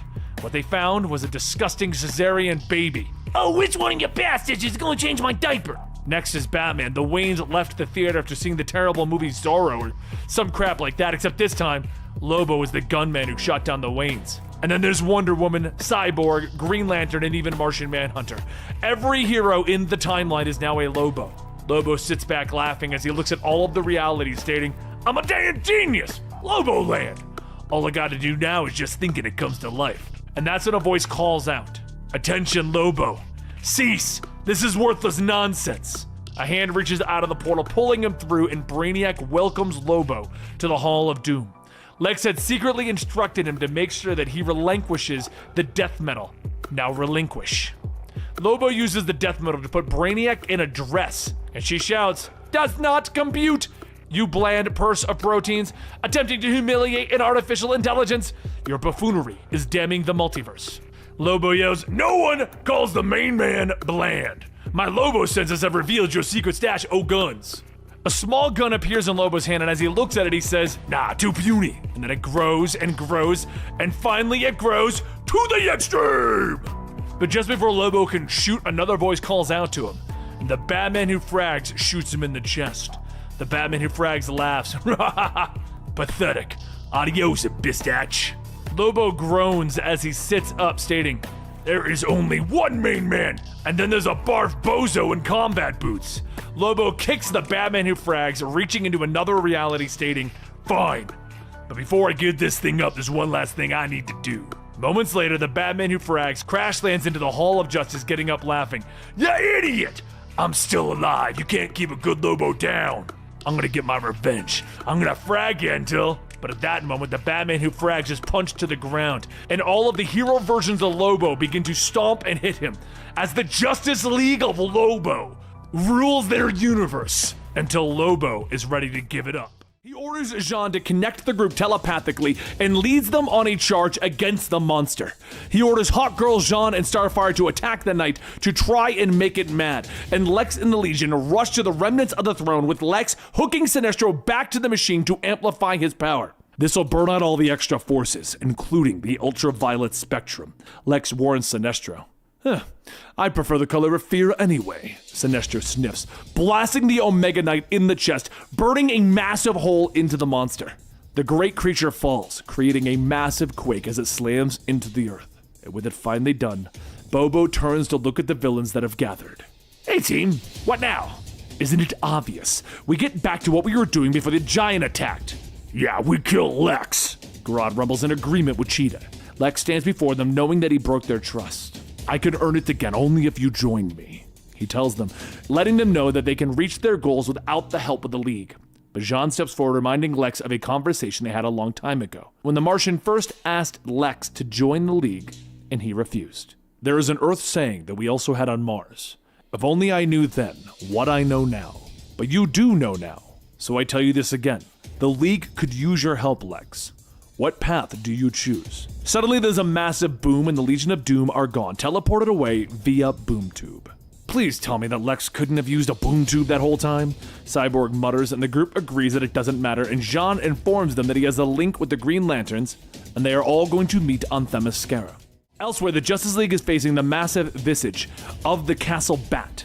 As all hope seems lost, a blast of energy hits the monster, and the group looks up to see the Hall of Doom floating above them, with Lex standing ready to join the fight. Batman gasps into the white nothingness. Struggling to stand up, he grabs the Alfred box to try and warn Wonder Woman and Superman that the anti-crisis energy that they are trying to gather, it is coming from these crises, from the dark multiverse versions of the end of the universe. But in these universes, these dark multiverses, they lost the battles. And the Alfred box is taken from Batman as the Anti-Monitor stands before him. "You are going to warn them that these are the versions of the crises where you lost. And that is correct, Batman. I won against you and your friends a long time ago," the Anti-Monitor tells him. Over in Final Crisis, several boots slam into Superman's chest as the other Supermen stand above him, ordering him to stay down. But the Man of Steel attempts to struggle, questioning what the other heroes are. And he turns his head, seeing the mighty Darkseid sitting upon a throne that is made up of his fallen friends. "There is no one here but Darkseid, Kryptonian. I control with the anti-life anything that breathes. I speak through everything in this place. If you wish to speak to me, kneel," he commands, and Clark looks up, shocked to feel that this is the one true Darkseid. "I am. By your perception, I entered this world only months ago. But here, I have ruled for eons. I am an old god by now. with only one task left to secure this reality. Superman tries to reason with the Dark God, but Darkseid isn't listening, revealing that his final task is to submerge Clark in the fire pit and rebirth him as Darkseid's final son. No! Don't do this! We can still win! Superman begs of him, but Darkseid begins to bring him to the pit, promising that when he awakens, he will know true happiness. Meanwhile, over in Infinite Crisis, Diana awakens to discover Superboy Prime before her. She tries to reason with him, to tell him that everything in this world is a lie. No, Diana. It is a dream, or of what was, what should have been, and now, what will be again. He tells her, showing her images of his world, a world of happiness where the heroes inspire the people with their goodness. He reveals that he went to the Batman Who Laughs after he was freed from the Source Wall. He saw the chaos that was coming. To make sure that there was one world where the heroes remained, I sought him out. I was the one who made the promises, and all I had to do was give him you. Prime tells her, cradling the Alfred box. In the land of Gotham, the Flashes are continuing to run ever since the Speed Metal event. The dark shadow of the Batman Who Laughs closing in on their heels. They can feel the Speed Force burning out, but Wally still hasn't been able to get in touch with the team at Castle Bat. But Jarro collapses the entire chamber, blocking Harley Quinn from reaching the Robin King, sealing Jonah Hex's fate. As they continue, Jarro says that he can sense the Alfred boxes in the dark multiverse, but he can't sense Batman, Superman, or Wonder Woman moving. What the hell do you think is going on down there? He asks.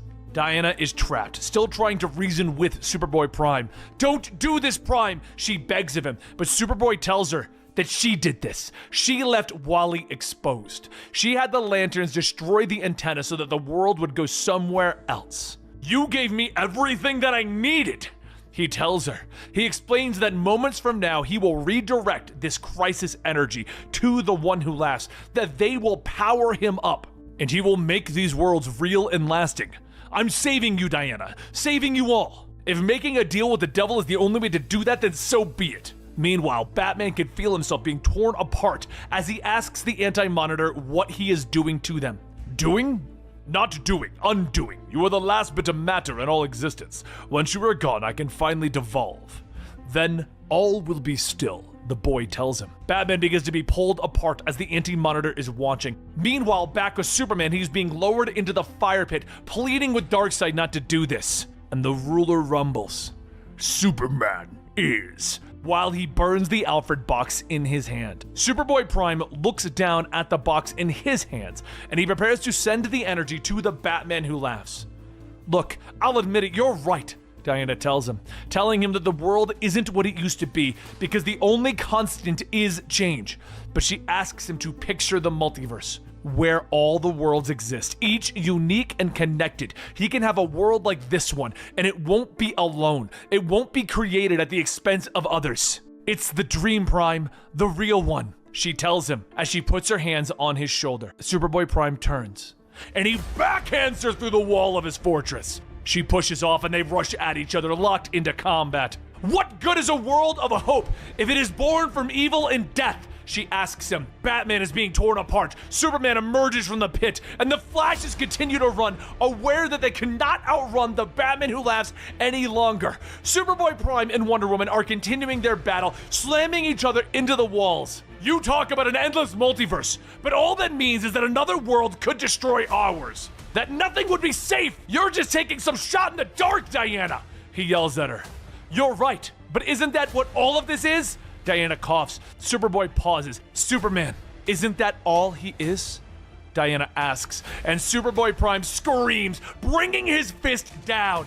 Wonder Woman, Superman, Batman, and Superboy Prime come back up out of the dark multiverse. They arrive in front of Jarro and Swamp Thing, with Wonder Woman calling out to Jarro, letting him know that they are on their way. I'm here, but you need to hustle! The Flashes! We're out of time! He tells her. Wonder Woman turns back to Superboy, ordering him to target Wally with all of that crisis energy, and the beam shoots out of the Alfred box. Almost at the same time, the four heroes emerge from the portal, crashing into the doomed Earth. We did it! Wonder Woman cheers, and she pulls herself out of the crater to see Wally sitting on the Mobius chairs. Guys, I don't think it worked, he tells her. Suddenly, the Batman Who Laughs reveals himself. Before you came to Gotham, I rigged the Mobius chair to redirect that power to me! He cackles. So let me be the first to welcome you to the last 52! I know. This is the part where you're expecting someone to give you a pep talk. The Robin King smiles as he steps up to the fallen Wonder Woman. I could use the one that Wonder Woman gave me on my world. Telling her how the Wonder Woman of his world gave a speech about never giving up and that the heroes managed to defeat him. He holds up a medal to her, telling her that the people in his world gave it to Wonder Woman for stopping the Robin King. But I had already booby-trapped the medal with God-Killer Sword Needle, so I killed her, and then the world fell to me. But that speech, woohoo! Diana glares up at him as the Robin King begins to start the speech, but he is interrupted by a rumbling, dark voice. Robin King, come. You can kill them soon enough. The One Who Laughs calls. Diana struggles to her feet, demanding that they fight now, but the One Who Laughs merely smiles. The fight is long over, Diana. You lost the moment you struck me. Now, if you'll excuse me, I have a god to kill. He tells her, and the One Who Laughs flies away, ordering Castlebat to hold the heroes until his return. The building quakes around them as it begins to fold in on itself. Yes, my lord. The castle rumbles. The building forms a stone version of the Batman, and the heroes rush to attack it. Everyone take a limb, Diana orders, and the heroes try to fight the literal castle, but none of their attacks seem to be working. If this creature is my consciousness infused with Gotham, it's made of every material produced in Kane County. As the heroes begin to fall, Batman shouts for Wonder Woman to escape. No, we can beat this, she shouts. And seconds later, Batman is trapped by the living castle. And as Castlebat's hand begins to close around Diana, it wonders how it should destroy her. Regardless, this is where you meet your... The castle rumbles, but suddenly it is hit by a powerful beam of energy shattering. I think the word he's looking for was doom. Lex calls out from the Hall of Doom. The heroes are gathering, and Diana looks at the scarred Lex Luthor. You're supposed to be dead. Much of me is dead, Wonder Woman. What's left is offering you refuge in the Hall of Doom. But you must hurry. The heroes climb aboard, with Harley questioning what Lex did to Castlebat. And he smiles, handing her a snow globe, explaining that he transferred Castlebat's soul into the tiny version of Gotham, and he will be trapped here for centuries. Harley nods, smashing the globe into the ground, stomping it with her boot. Or you could step on him, I guess, Lex says with a nod. Diana questions why the villains have come, and Lex tells her that it's time to end things, once and for all. Meanwhile, out in the multiverse, Perpetua is looking down on Earth 49, one of the last Earths of the multiverse. It is time for you to choose your god. Will you side with me and become a part of my universe, or with death? She questions the world when suddenly a dark voice rumbles from behind her. Actually, I go by Darkest Night, or the One Who Laughs, but I'm often mistaken for death. The One Who Laughs rumbles. Perpetua turns, throwing Earth 49 at him. And on their Earth, the heroes and villains watch as the sky erupts with a blinding light, and the sound of an Earth dying rumbles out over the landscape. It has begun, Lex intones, explaining that the One Who Laughs will kill Perpetua, and then use their fears to build his own nightmare universe. Right now, he only has a handful of baby Earths. We need to act if you'll hear me out, Lex tells the gathering of heroes. Clark looks at him, telling his enemy that a part of him has no interest in listening for what Lex did to free Perpetua. But seeing what's happened to you, say your piece, Clark says. Lex nods, looking at them all. To gather more crisis energy, he believes that they will need to think small rather than big. Batman steps up, demanding to know what Lex means. The plan, Ears, is this Bistach. Lobo snarls as he steps into the room, holding up a small box that he had been sent to collect. And if you want to know that story, check out Death Metal Extreme. Lex nods, taking the box, explaining to the group that once they had defeated Barbados with Metal X, the Monitor had locked the shards away on different levels of reality. Lobo was one of the only beings who could obtain them all, Lex tells him. But Diana shakes her head, stating that the One Who Laughs is too powerful for 10th Metal to defeat him. Lex nods and tells her that the only thing that can fight the One Who Laughs is the truth. Like great inventors throughout the ages, Lex has invented a machine that will seek out the truth. The Metal X shards can guide you there so that you can take the machine, he tells her. And he tells her that if she can build his machine, it will unknot the timeline and restore everyone's memories, connecting everyone to the truth, creating a powerful stream of anti-crisis energy that Diana can use to defeat the one who laughs. Diana is confused, believing that the crisis energy was more powerful, but Lex shakes his head, explaining that it isn't true. When suddenly Diana remembers her fight with Perpetua, remembering being afraid of unknowing the truth and laying the world bare. She steps up to Clark and Bruce. "Tell me the truth, please." She asks them quietly, and Bruce stares at her for a moment. "I'm dead, Diana. I've been dead this whole time. I died after the first battle with Perpetua, when the Batmen first invaded. It's how I've been using the Black Lantern ring. I'm sorry." He tells her. Clark steps forward. "There's no changing me back. I can feel it. For both of us, we're ready to fight with you one last time, as long as you'll have us." Clark tells her, realizing that he is going to become Darkseid if he stays this path. And the three friends embrace each other. Diana turns away, striding through the room and explaining that they will unknot the world and lay everything out, but it isn't enough. They need to bring the one who laughs to them. She turns to Lobo, asking about his regeneration powers. The Caesarian bites his finger, drawing a drop of blood. "All the rumors about me are true, but yes, there is enough of the main man to go around." Lobo tells her with a rude smile. Diana nods, turning her back to her friends, telling them all to take a moment to do whatever they need to bring them peace. So, Clark travels to the prison, asking the villains to join them. "Let me guess, you want us villains to join up with you heroes to save the Earth?" Giganta asks. "No. I want you to help me destroy it," Clark tells her as his eyes glow. Meanwhile, Diana, Lobo, and Lex hover over the Rock of Eternity. Lex nods and tells her that this is the quickest way to forge worlds, and he hands her the Journal of Carter Hall, telling her that his design is at the very end. Lex leans in, telling her that this is her task, that Superman seeks the best in people while Batman curbs the worst. "But you, Diana, you seek the truth," he tells her, and she nods, readying herself. "All right, my main men. Let's do this," she orders, leaping into the air, and behind her, an army of Lobos follow close at her heels. Floating in space, Clark readies his group as they prepare to attack the Earth. "Clark, what are you waiting for?" Superboy Prime asks. "Taking one last look, just in case," Superman tells him. He nods, and the heroes launch themselves at the planet, and in the midst of their battle, the one who laughs can feel the Earth under attack. "Those fools!" he bellows, and he tries to pull away from his battle, but Perpetua stops him. "We finish this here and now," she tells him, and the one who laughs throws his dark worlds at the battle, ordering his children to stop the heroes of Earth. And on the wasteland of what is left of our Earth, Superman can feel the evil Earths approaching and orders everyone to get ready.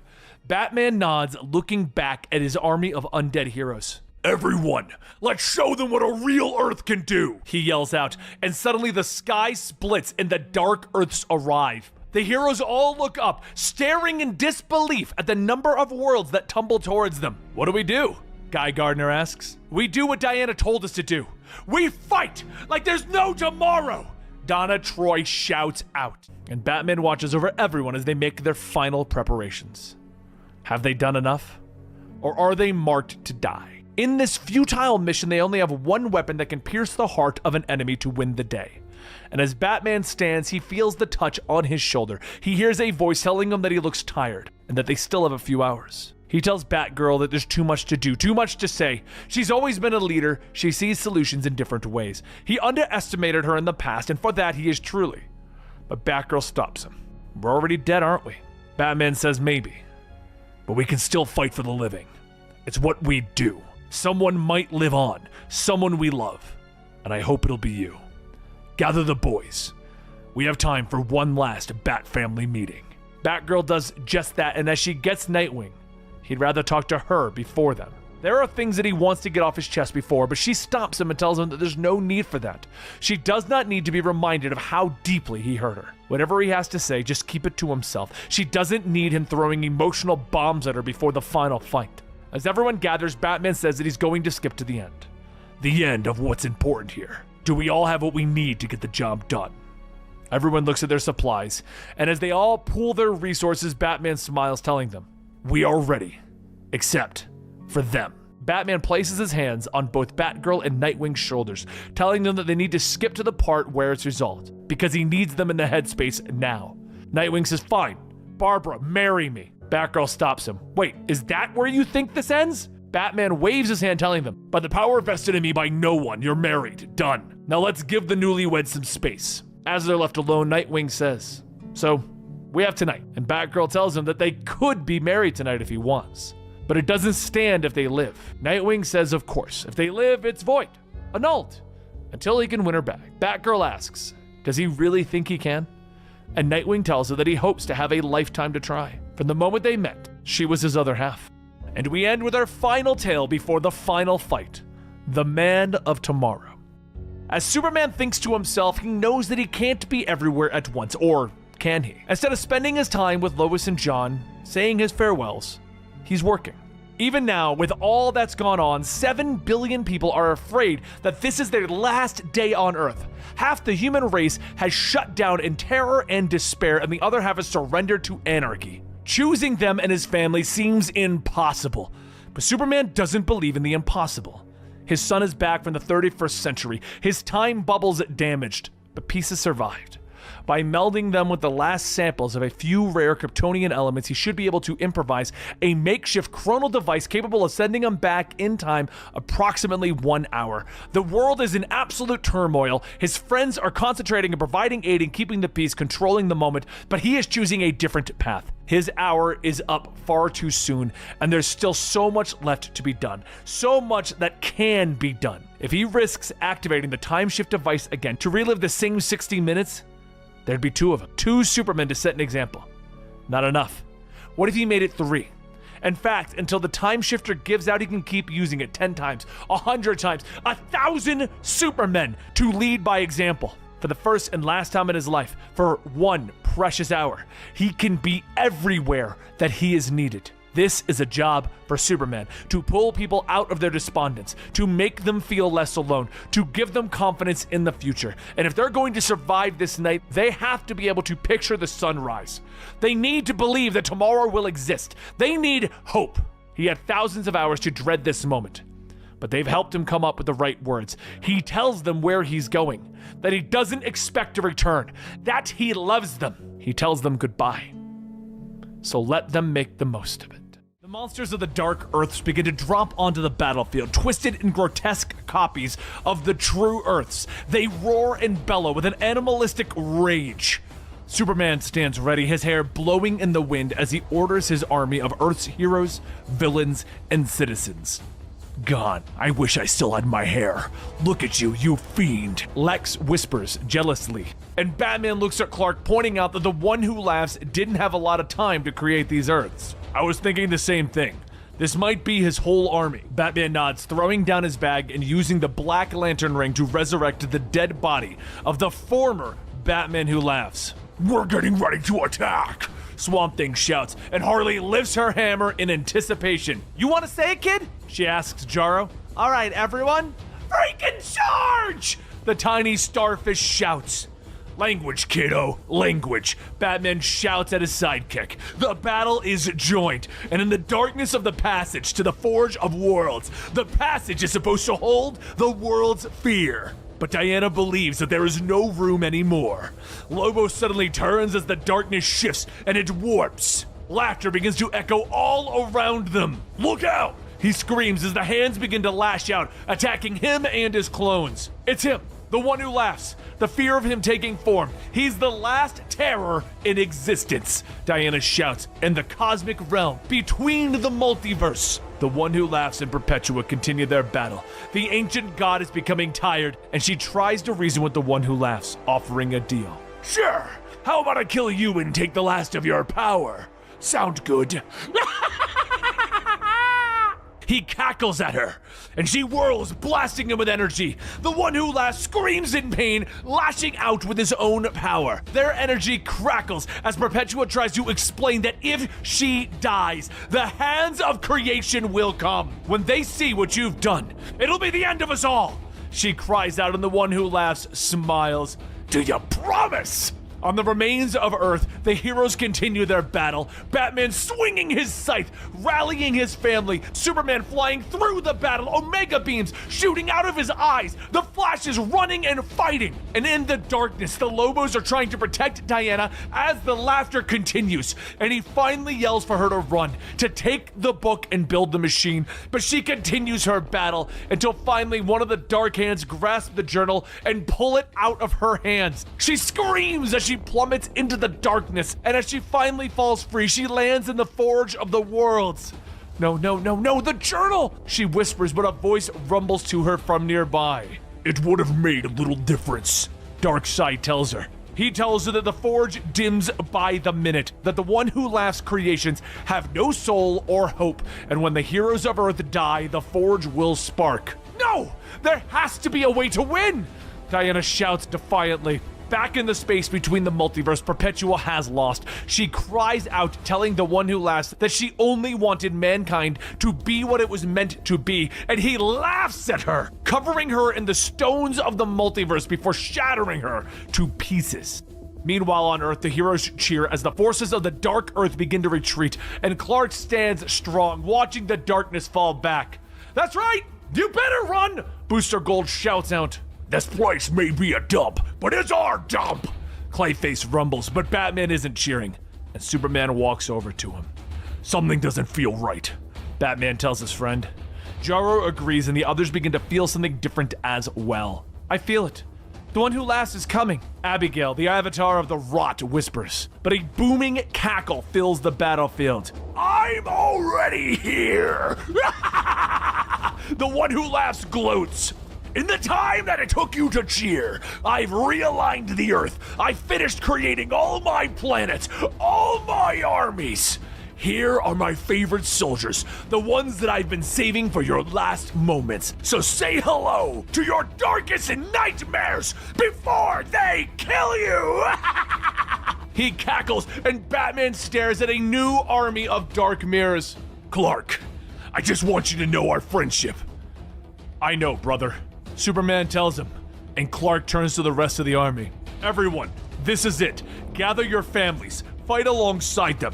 We go out together, Superman tells his allies. But meanwhile, in the Forge, Diana stares in disbelief. A disbelief that she has failed. That it all ends here. Darkseid rumbles, and he gloats, but suddenly, Diana knows what to do. She reaches out with her lasso of truth, dipping it into the molten lava of creation. On Earth, the Bat family gathers around Bruce, both heroes and villains alike. The forces of Atlantis gather with Arthur Curry. The Lanterns, the allies and foes of Superman, Lois and Clark hold each other. Get a room! Someone shouts, and the people of Metropolis gather around their hero, apologizing for not joining them before. But unseen to them, the lasso of truth begins to connect everyone. They become one planet, one universe. Clark looks up. He can remember everything. The entire history of the multiverse laid out before them. I remember it all. Diana? He whispers, and suddenly the ground begins to quake and split open, and Diana emerges, a golden god! The One Who Laughs? You want to fight someone? I'm right here. She bellows at him. This brings us to the issue. Dark Knight's Death Metal, The Last 52. The final battles. Another tie-in.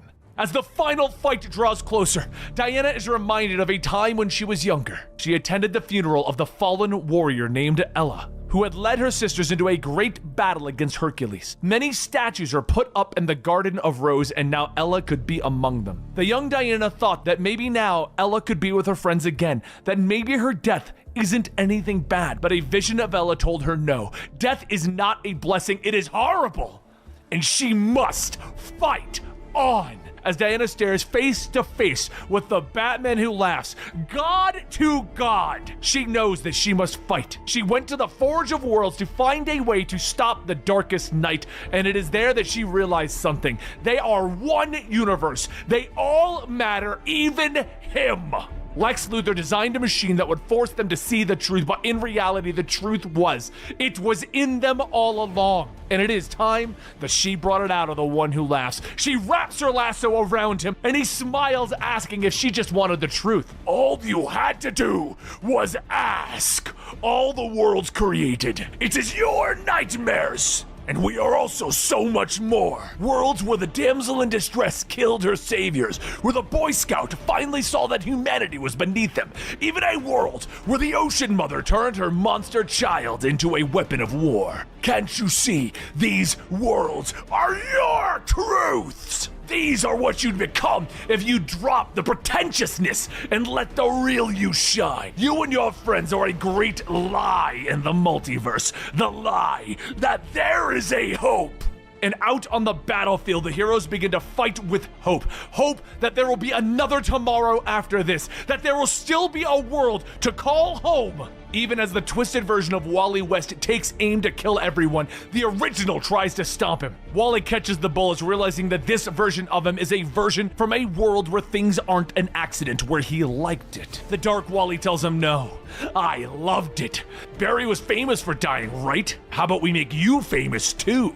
But before the twisted Wally could pull the trigger again, there's a thump as an arrow is shot into the back of his head.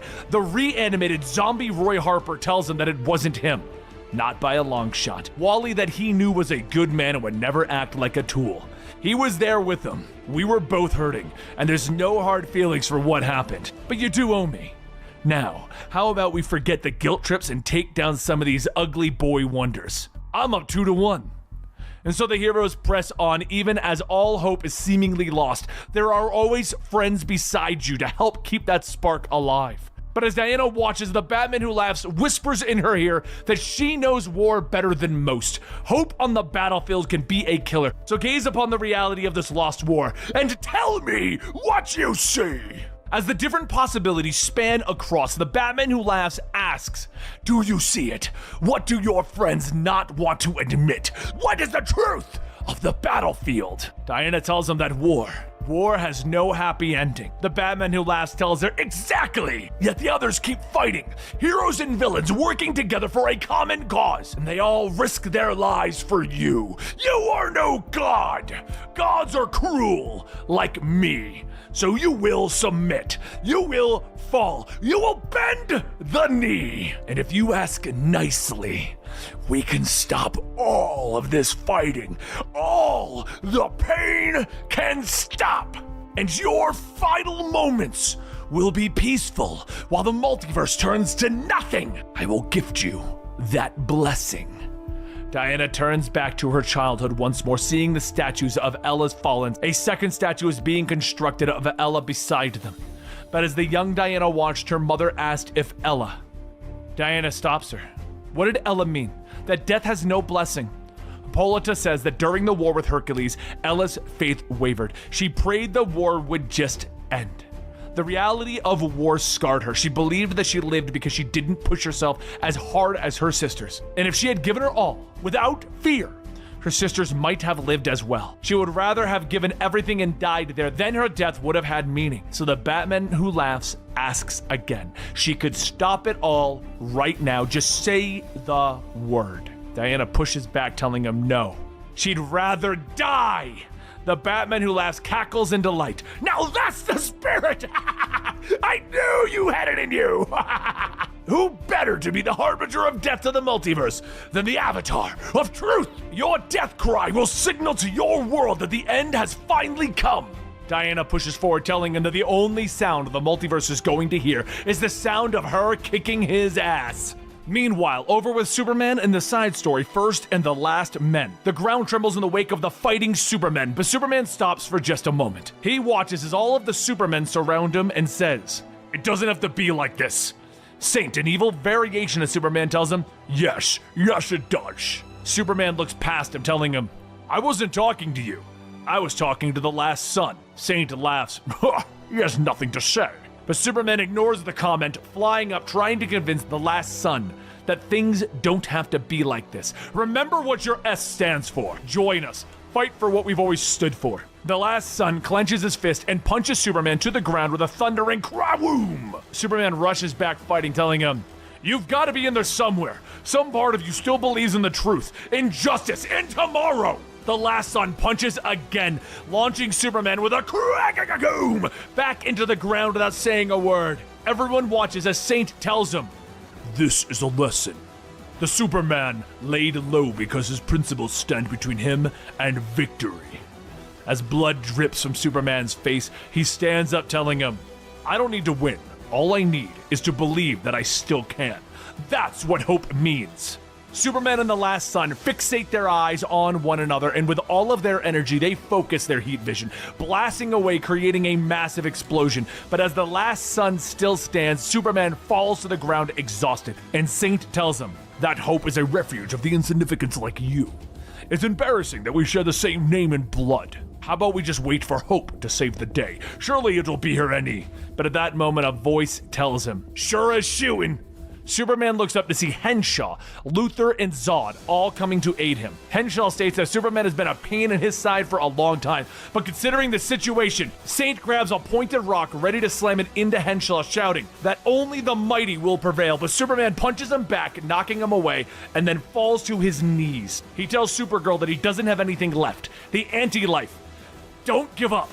We still need," and she tells him that they won't. Superman doesn't ever give up. And we are all Superman. Over with Batman and the Batman who laughs. Batman watches over the fight, and he knows that even he has his limits. He has to know them. You can't fight alongside gods and aliens without knowing how far your body can go. How many punches can you take? How many can you dish out? How long can you stay on your feet? How long can you stay awake? He himself has trained a lifetime to be able to push past that point, but his family is still alive and approaching their limits. They are beginning to fade. Their hits are landing softer. Their breathing is getting shallow, and they have made him so proud. This might be the end of everything. There's no choice but pushing past that limit and beyond human capabilities, beyond death. Batman stands up, and he tells everyone that they must get behind him. They need to advance together. At that moment, a blade pierces his back and comes out of his chest, and the Batman who laughs reanimated corpses ask, "Together? Together? Really?" The voice makes Batman's skin crawl, so much like his own, but so much colder. That isn't him. It's just a corpse of the original stitched together with the power of the Black Lantern ring. The real Batman who laughs is fighting on a much grander scale, but this rotting husk shouldn't be able to resist the control. The Batman who laughs cackles, asking, "Isn't it sad to know that all of these little kids are going to die?" Batman lunges back, asking, "Who do you think you're talking to?" And the Batman who laughs tells him, "I'm talking to myself. Isn't that the whole point? All I wanted was to just have a few last words at the end of everything. Here's the way I see it. Either the big cosmic version of me is going to win, or we're going to turn this whole multiverse into a weapon and kill whatever god or source is out there in the omniverse. So what is done here doesn't matter. Or he's going to lose, and all the pieces might get put back together. A big, bold new multiverse with a new dark multiverse trapped down there like it used to be." Batman asks, "What's the point?" And the Batman who laughs lashes out, telling him, "It means that I need to keep whoever survives this battle afraid. Afraid enough that it counts. So no, I'm not going to fall in line, and you're not going to take their hits. I'm going to slit as many throats as I can before this twisted world falls apart, in one way or another." Batman falls back. He laughs. The Batman who laughs asks him, "What's so funny?" And Batman tells him, "You're thinking about this whole thing backwards. I've realized that there's only one person that I need to keep afraid. The only person who knows exactly how dangerous you are. The only person who can picture each and every horrifying thing a Batman can do if he's stripped away of every bit of decency." The Batman who laughs tells him, "You." And Batman laughs, "That's right, me. I will make damn sure that there is no fighting, and I will do everything in my power to forget. All that will be left of you is an echo of an echo, until you crumble away like everything else in the dark multiverse. The Batman Who Laughs pauses for a moment and then bursts out laughing. It would seem that we need each other just as much as the other. It is funny. Batman Who Laughs falls in line and both Corpse and Man laugh at their own realization. Meanwhile, over with Lois Lane and No More Superheroes. How did this get worse than anything she could have possibly imagined? Just seeing her. She tells Perry and Jimmy to run, but where can anyone run to now? A world where there are no superheroes is descending upon them. And leading them is her. An evil Lois Lane. But this Lois Lane, she didn't just reject the heroes, she killed them. All Lois could do is watch in horror at what she could have become. But before she could wonder any further, Maxima grabs her, stating that they need to get her out of here. Now! Lois tells her they can't. They have to go to her if she did what she thinks. As Maxima lands, Lois's dark version states that they can never help themselves, but they are not talking with her around. Without another word, the dark Lois focuses her heat vision and melts Maxima's head. Maxima's body falls to the ground and dark Lois asks why would she partner with her? Thought she'd be smarter than that, but it doesn't seem that some things ever change. The dark Lois grabs her alternate by the hair, stating that the Earth that she came from, the superheroes were a menace, genetic abominations, thinking that they were above the humans. So she wrote a series of articles about it and they spread across the world. Maxima was a Star Lab scientist, her source.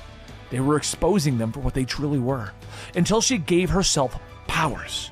She then took on Superman, fighting him in the middle of Metropolis as they burned down the Daily Planet, destroying a museum full of children on a school trip. Her son John was on that trip, and he was buried under the burning bricks of the planet.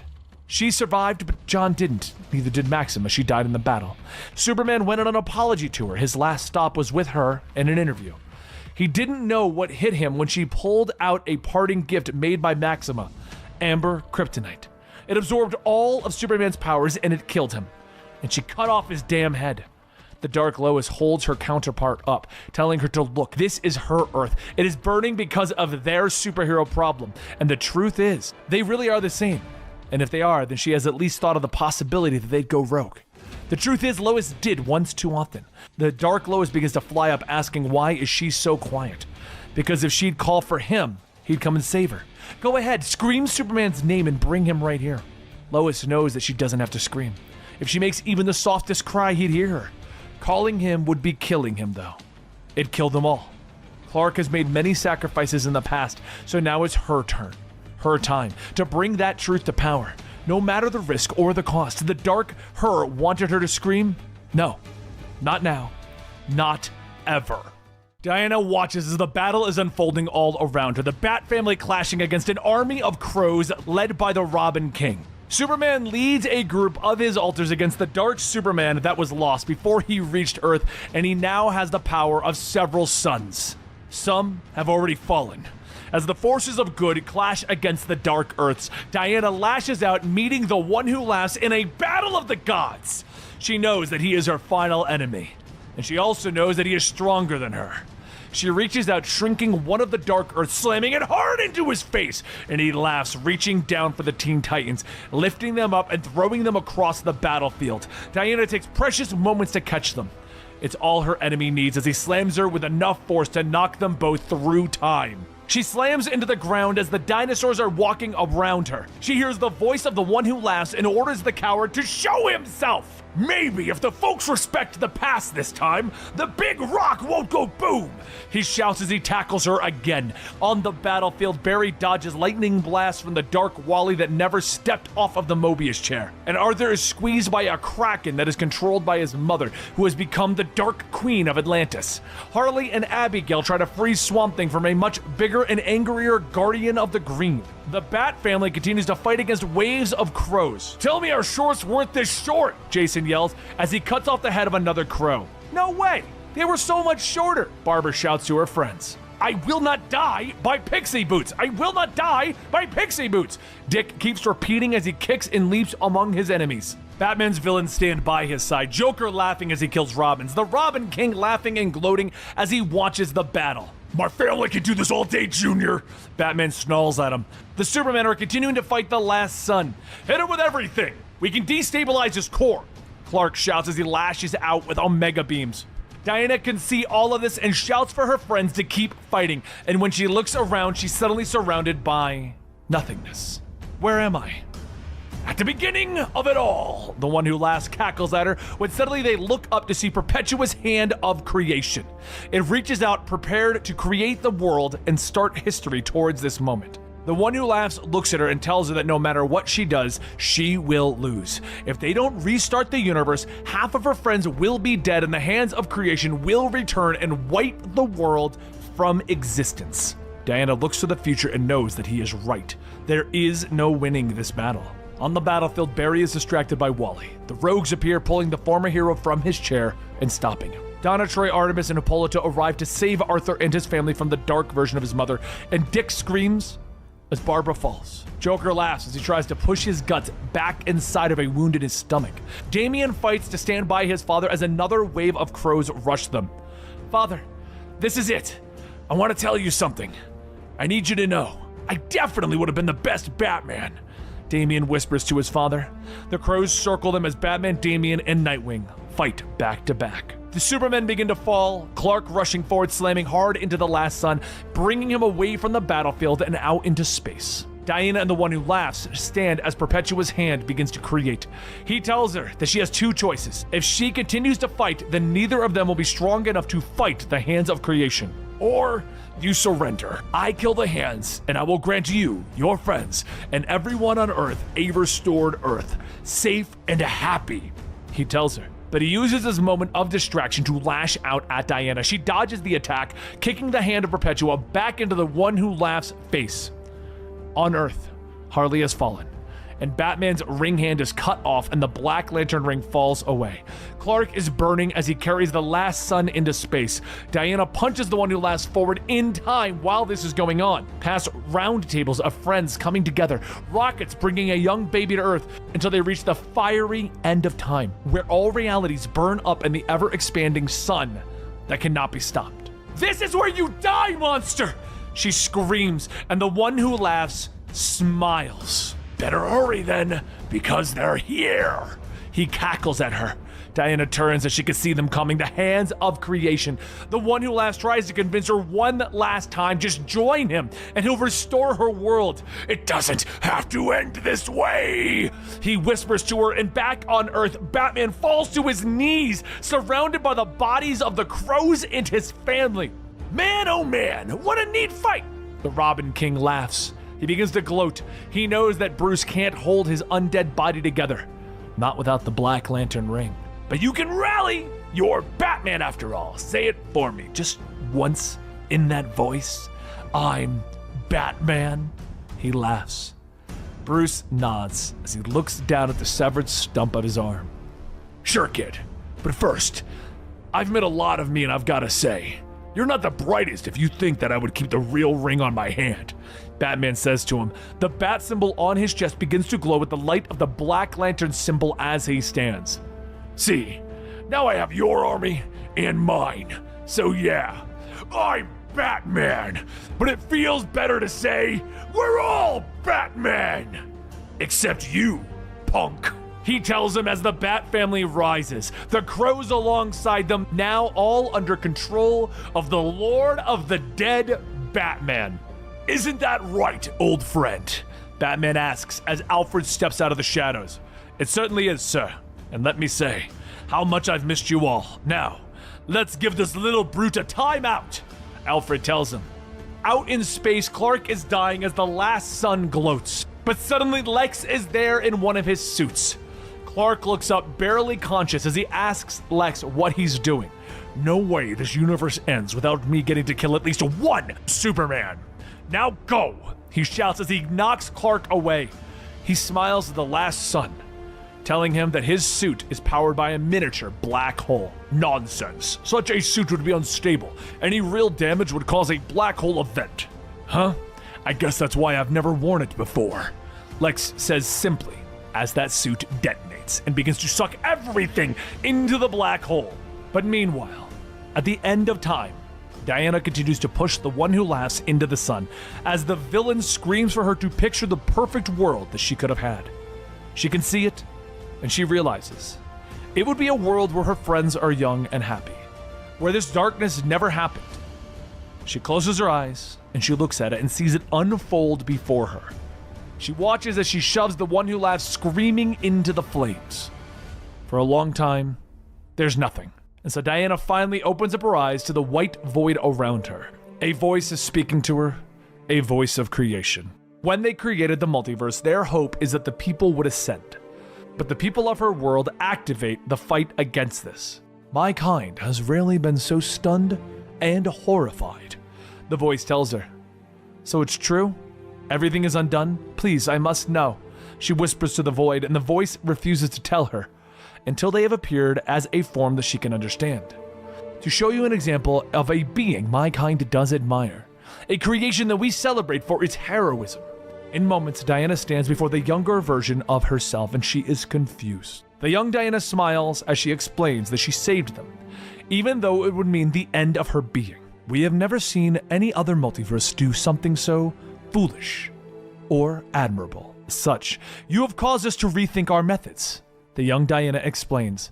The hand tells her that her multiverse will be restored. All history and stories will be remembered and set once and for all. That there will be no more walls or boundaries in their reality. And so there will be greater threats, but greater possibilities, the young Diana says. Diana nods and promises that they will make the hands proud, but young Diana smiles and tells her, there will be a cost. If my life is a part of that cost, I will gladly give it, she says simply. But young Diana takes her hand and begins to lead her through the void, telling her, let us greet the future and let the truth be the metal that cuts our path always. The world has been restored. Superman gathered the heroes at the steps of the Hall of Justice, and he thanked everyone that fought in the battle, heroes, villains, and citizens alike. A great party is being thrown for everyone, for they have survived and the world is going on. But eventually, Barry took Wally away from the party, and he brought him into space. He should give him a new base of operations. The Totality. Something new. Think of it as a shield protecting the world from future threats, manned by the greatest minds, villains, and heroes together. The next stage of the Halls of Justice and Doom. Barry explains as he introduces Wally to the new team. Wally is shocked. The group explains that the multiverse has been restored with a myriad of new futures opening up every moment, but Lex explains that whole multiverses are being created, forming an omniverse, an infinite frontier. It is Mr. Terrific that explains that their Earth is no longer the center of the multiverse either. There are two others. Martian Manhunter explains that at least one of them is an Earth, and they are calling it Elseworld.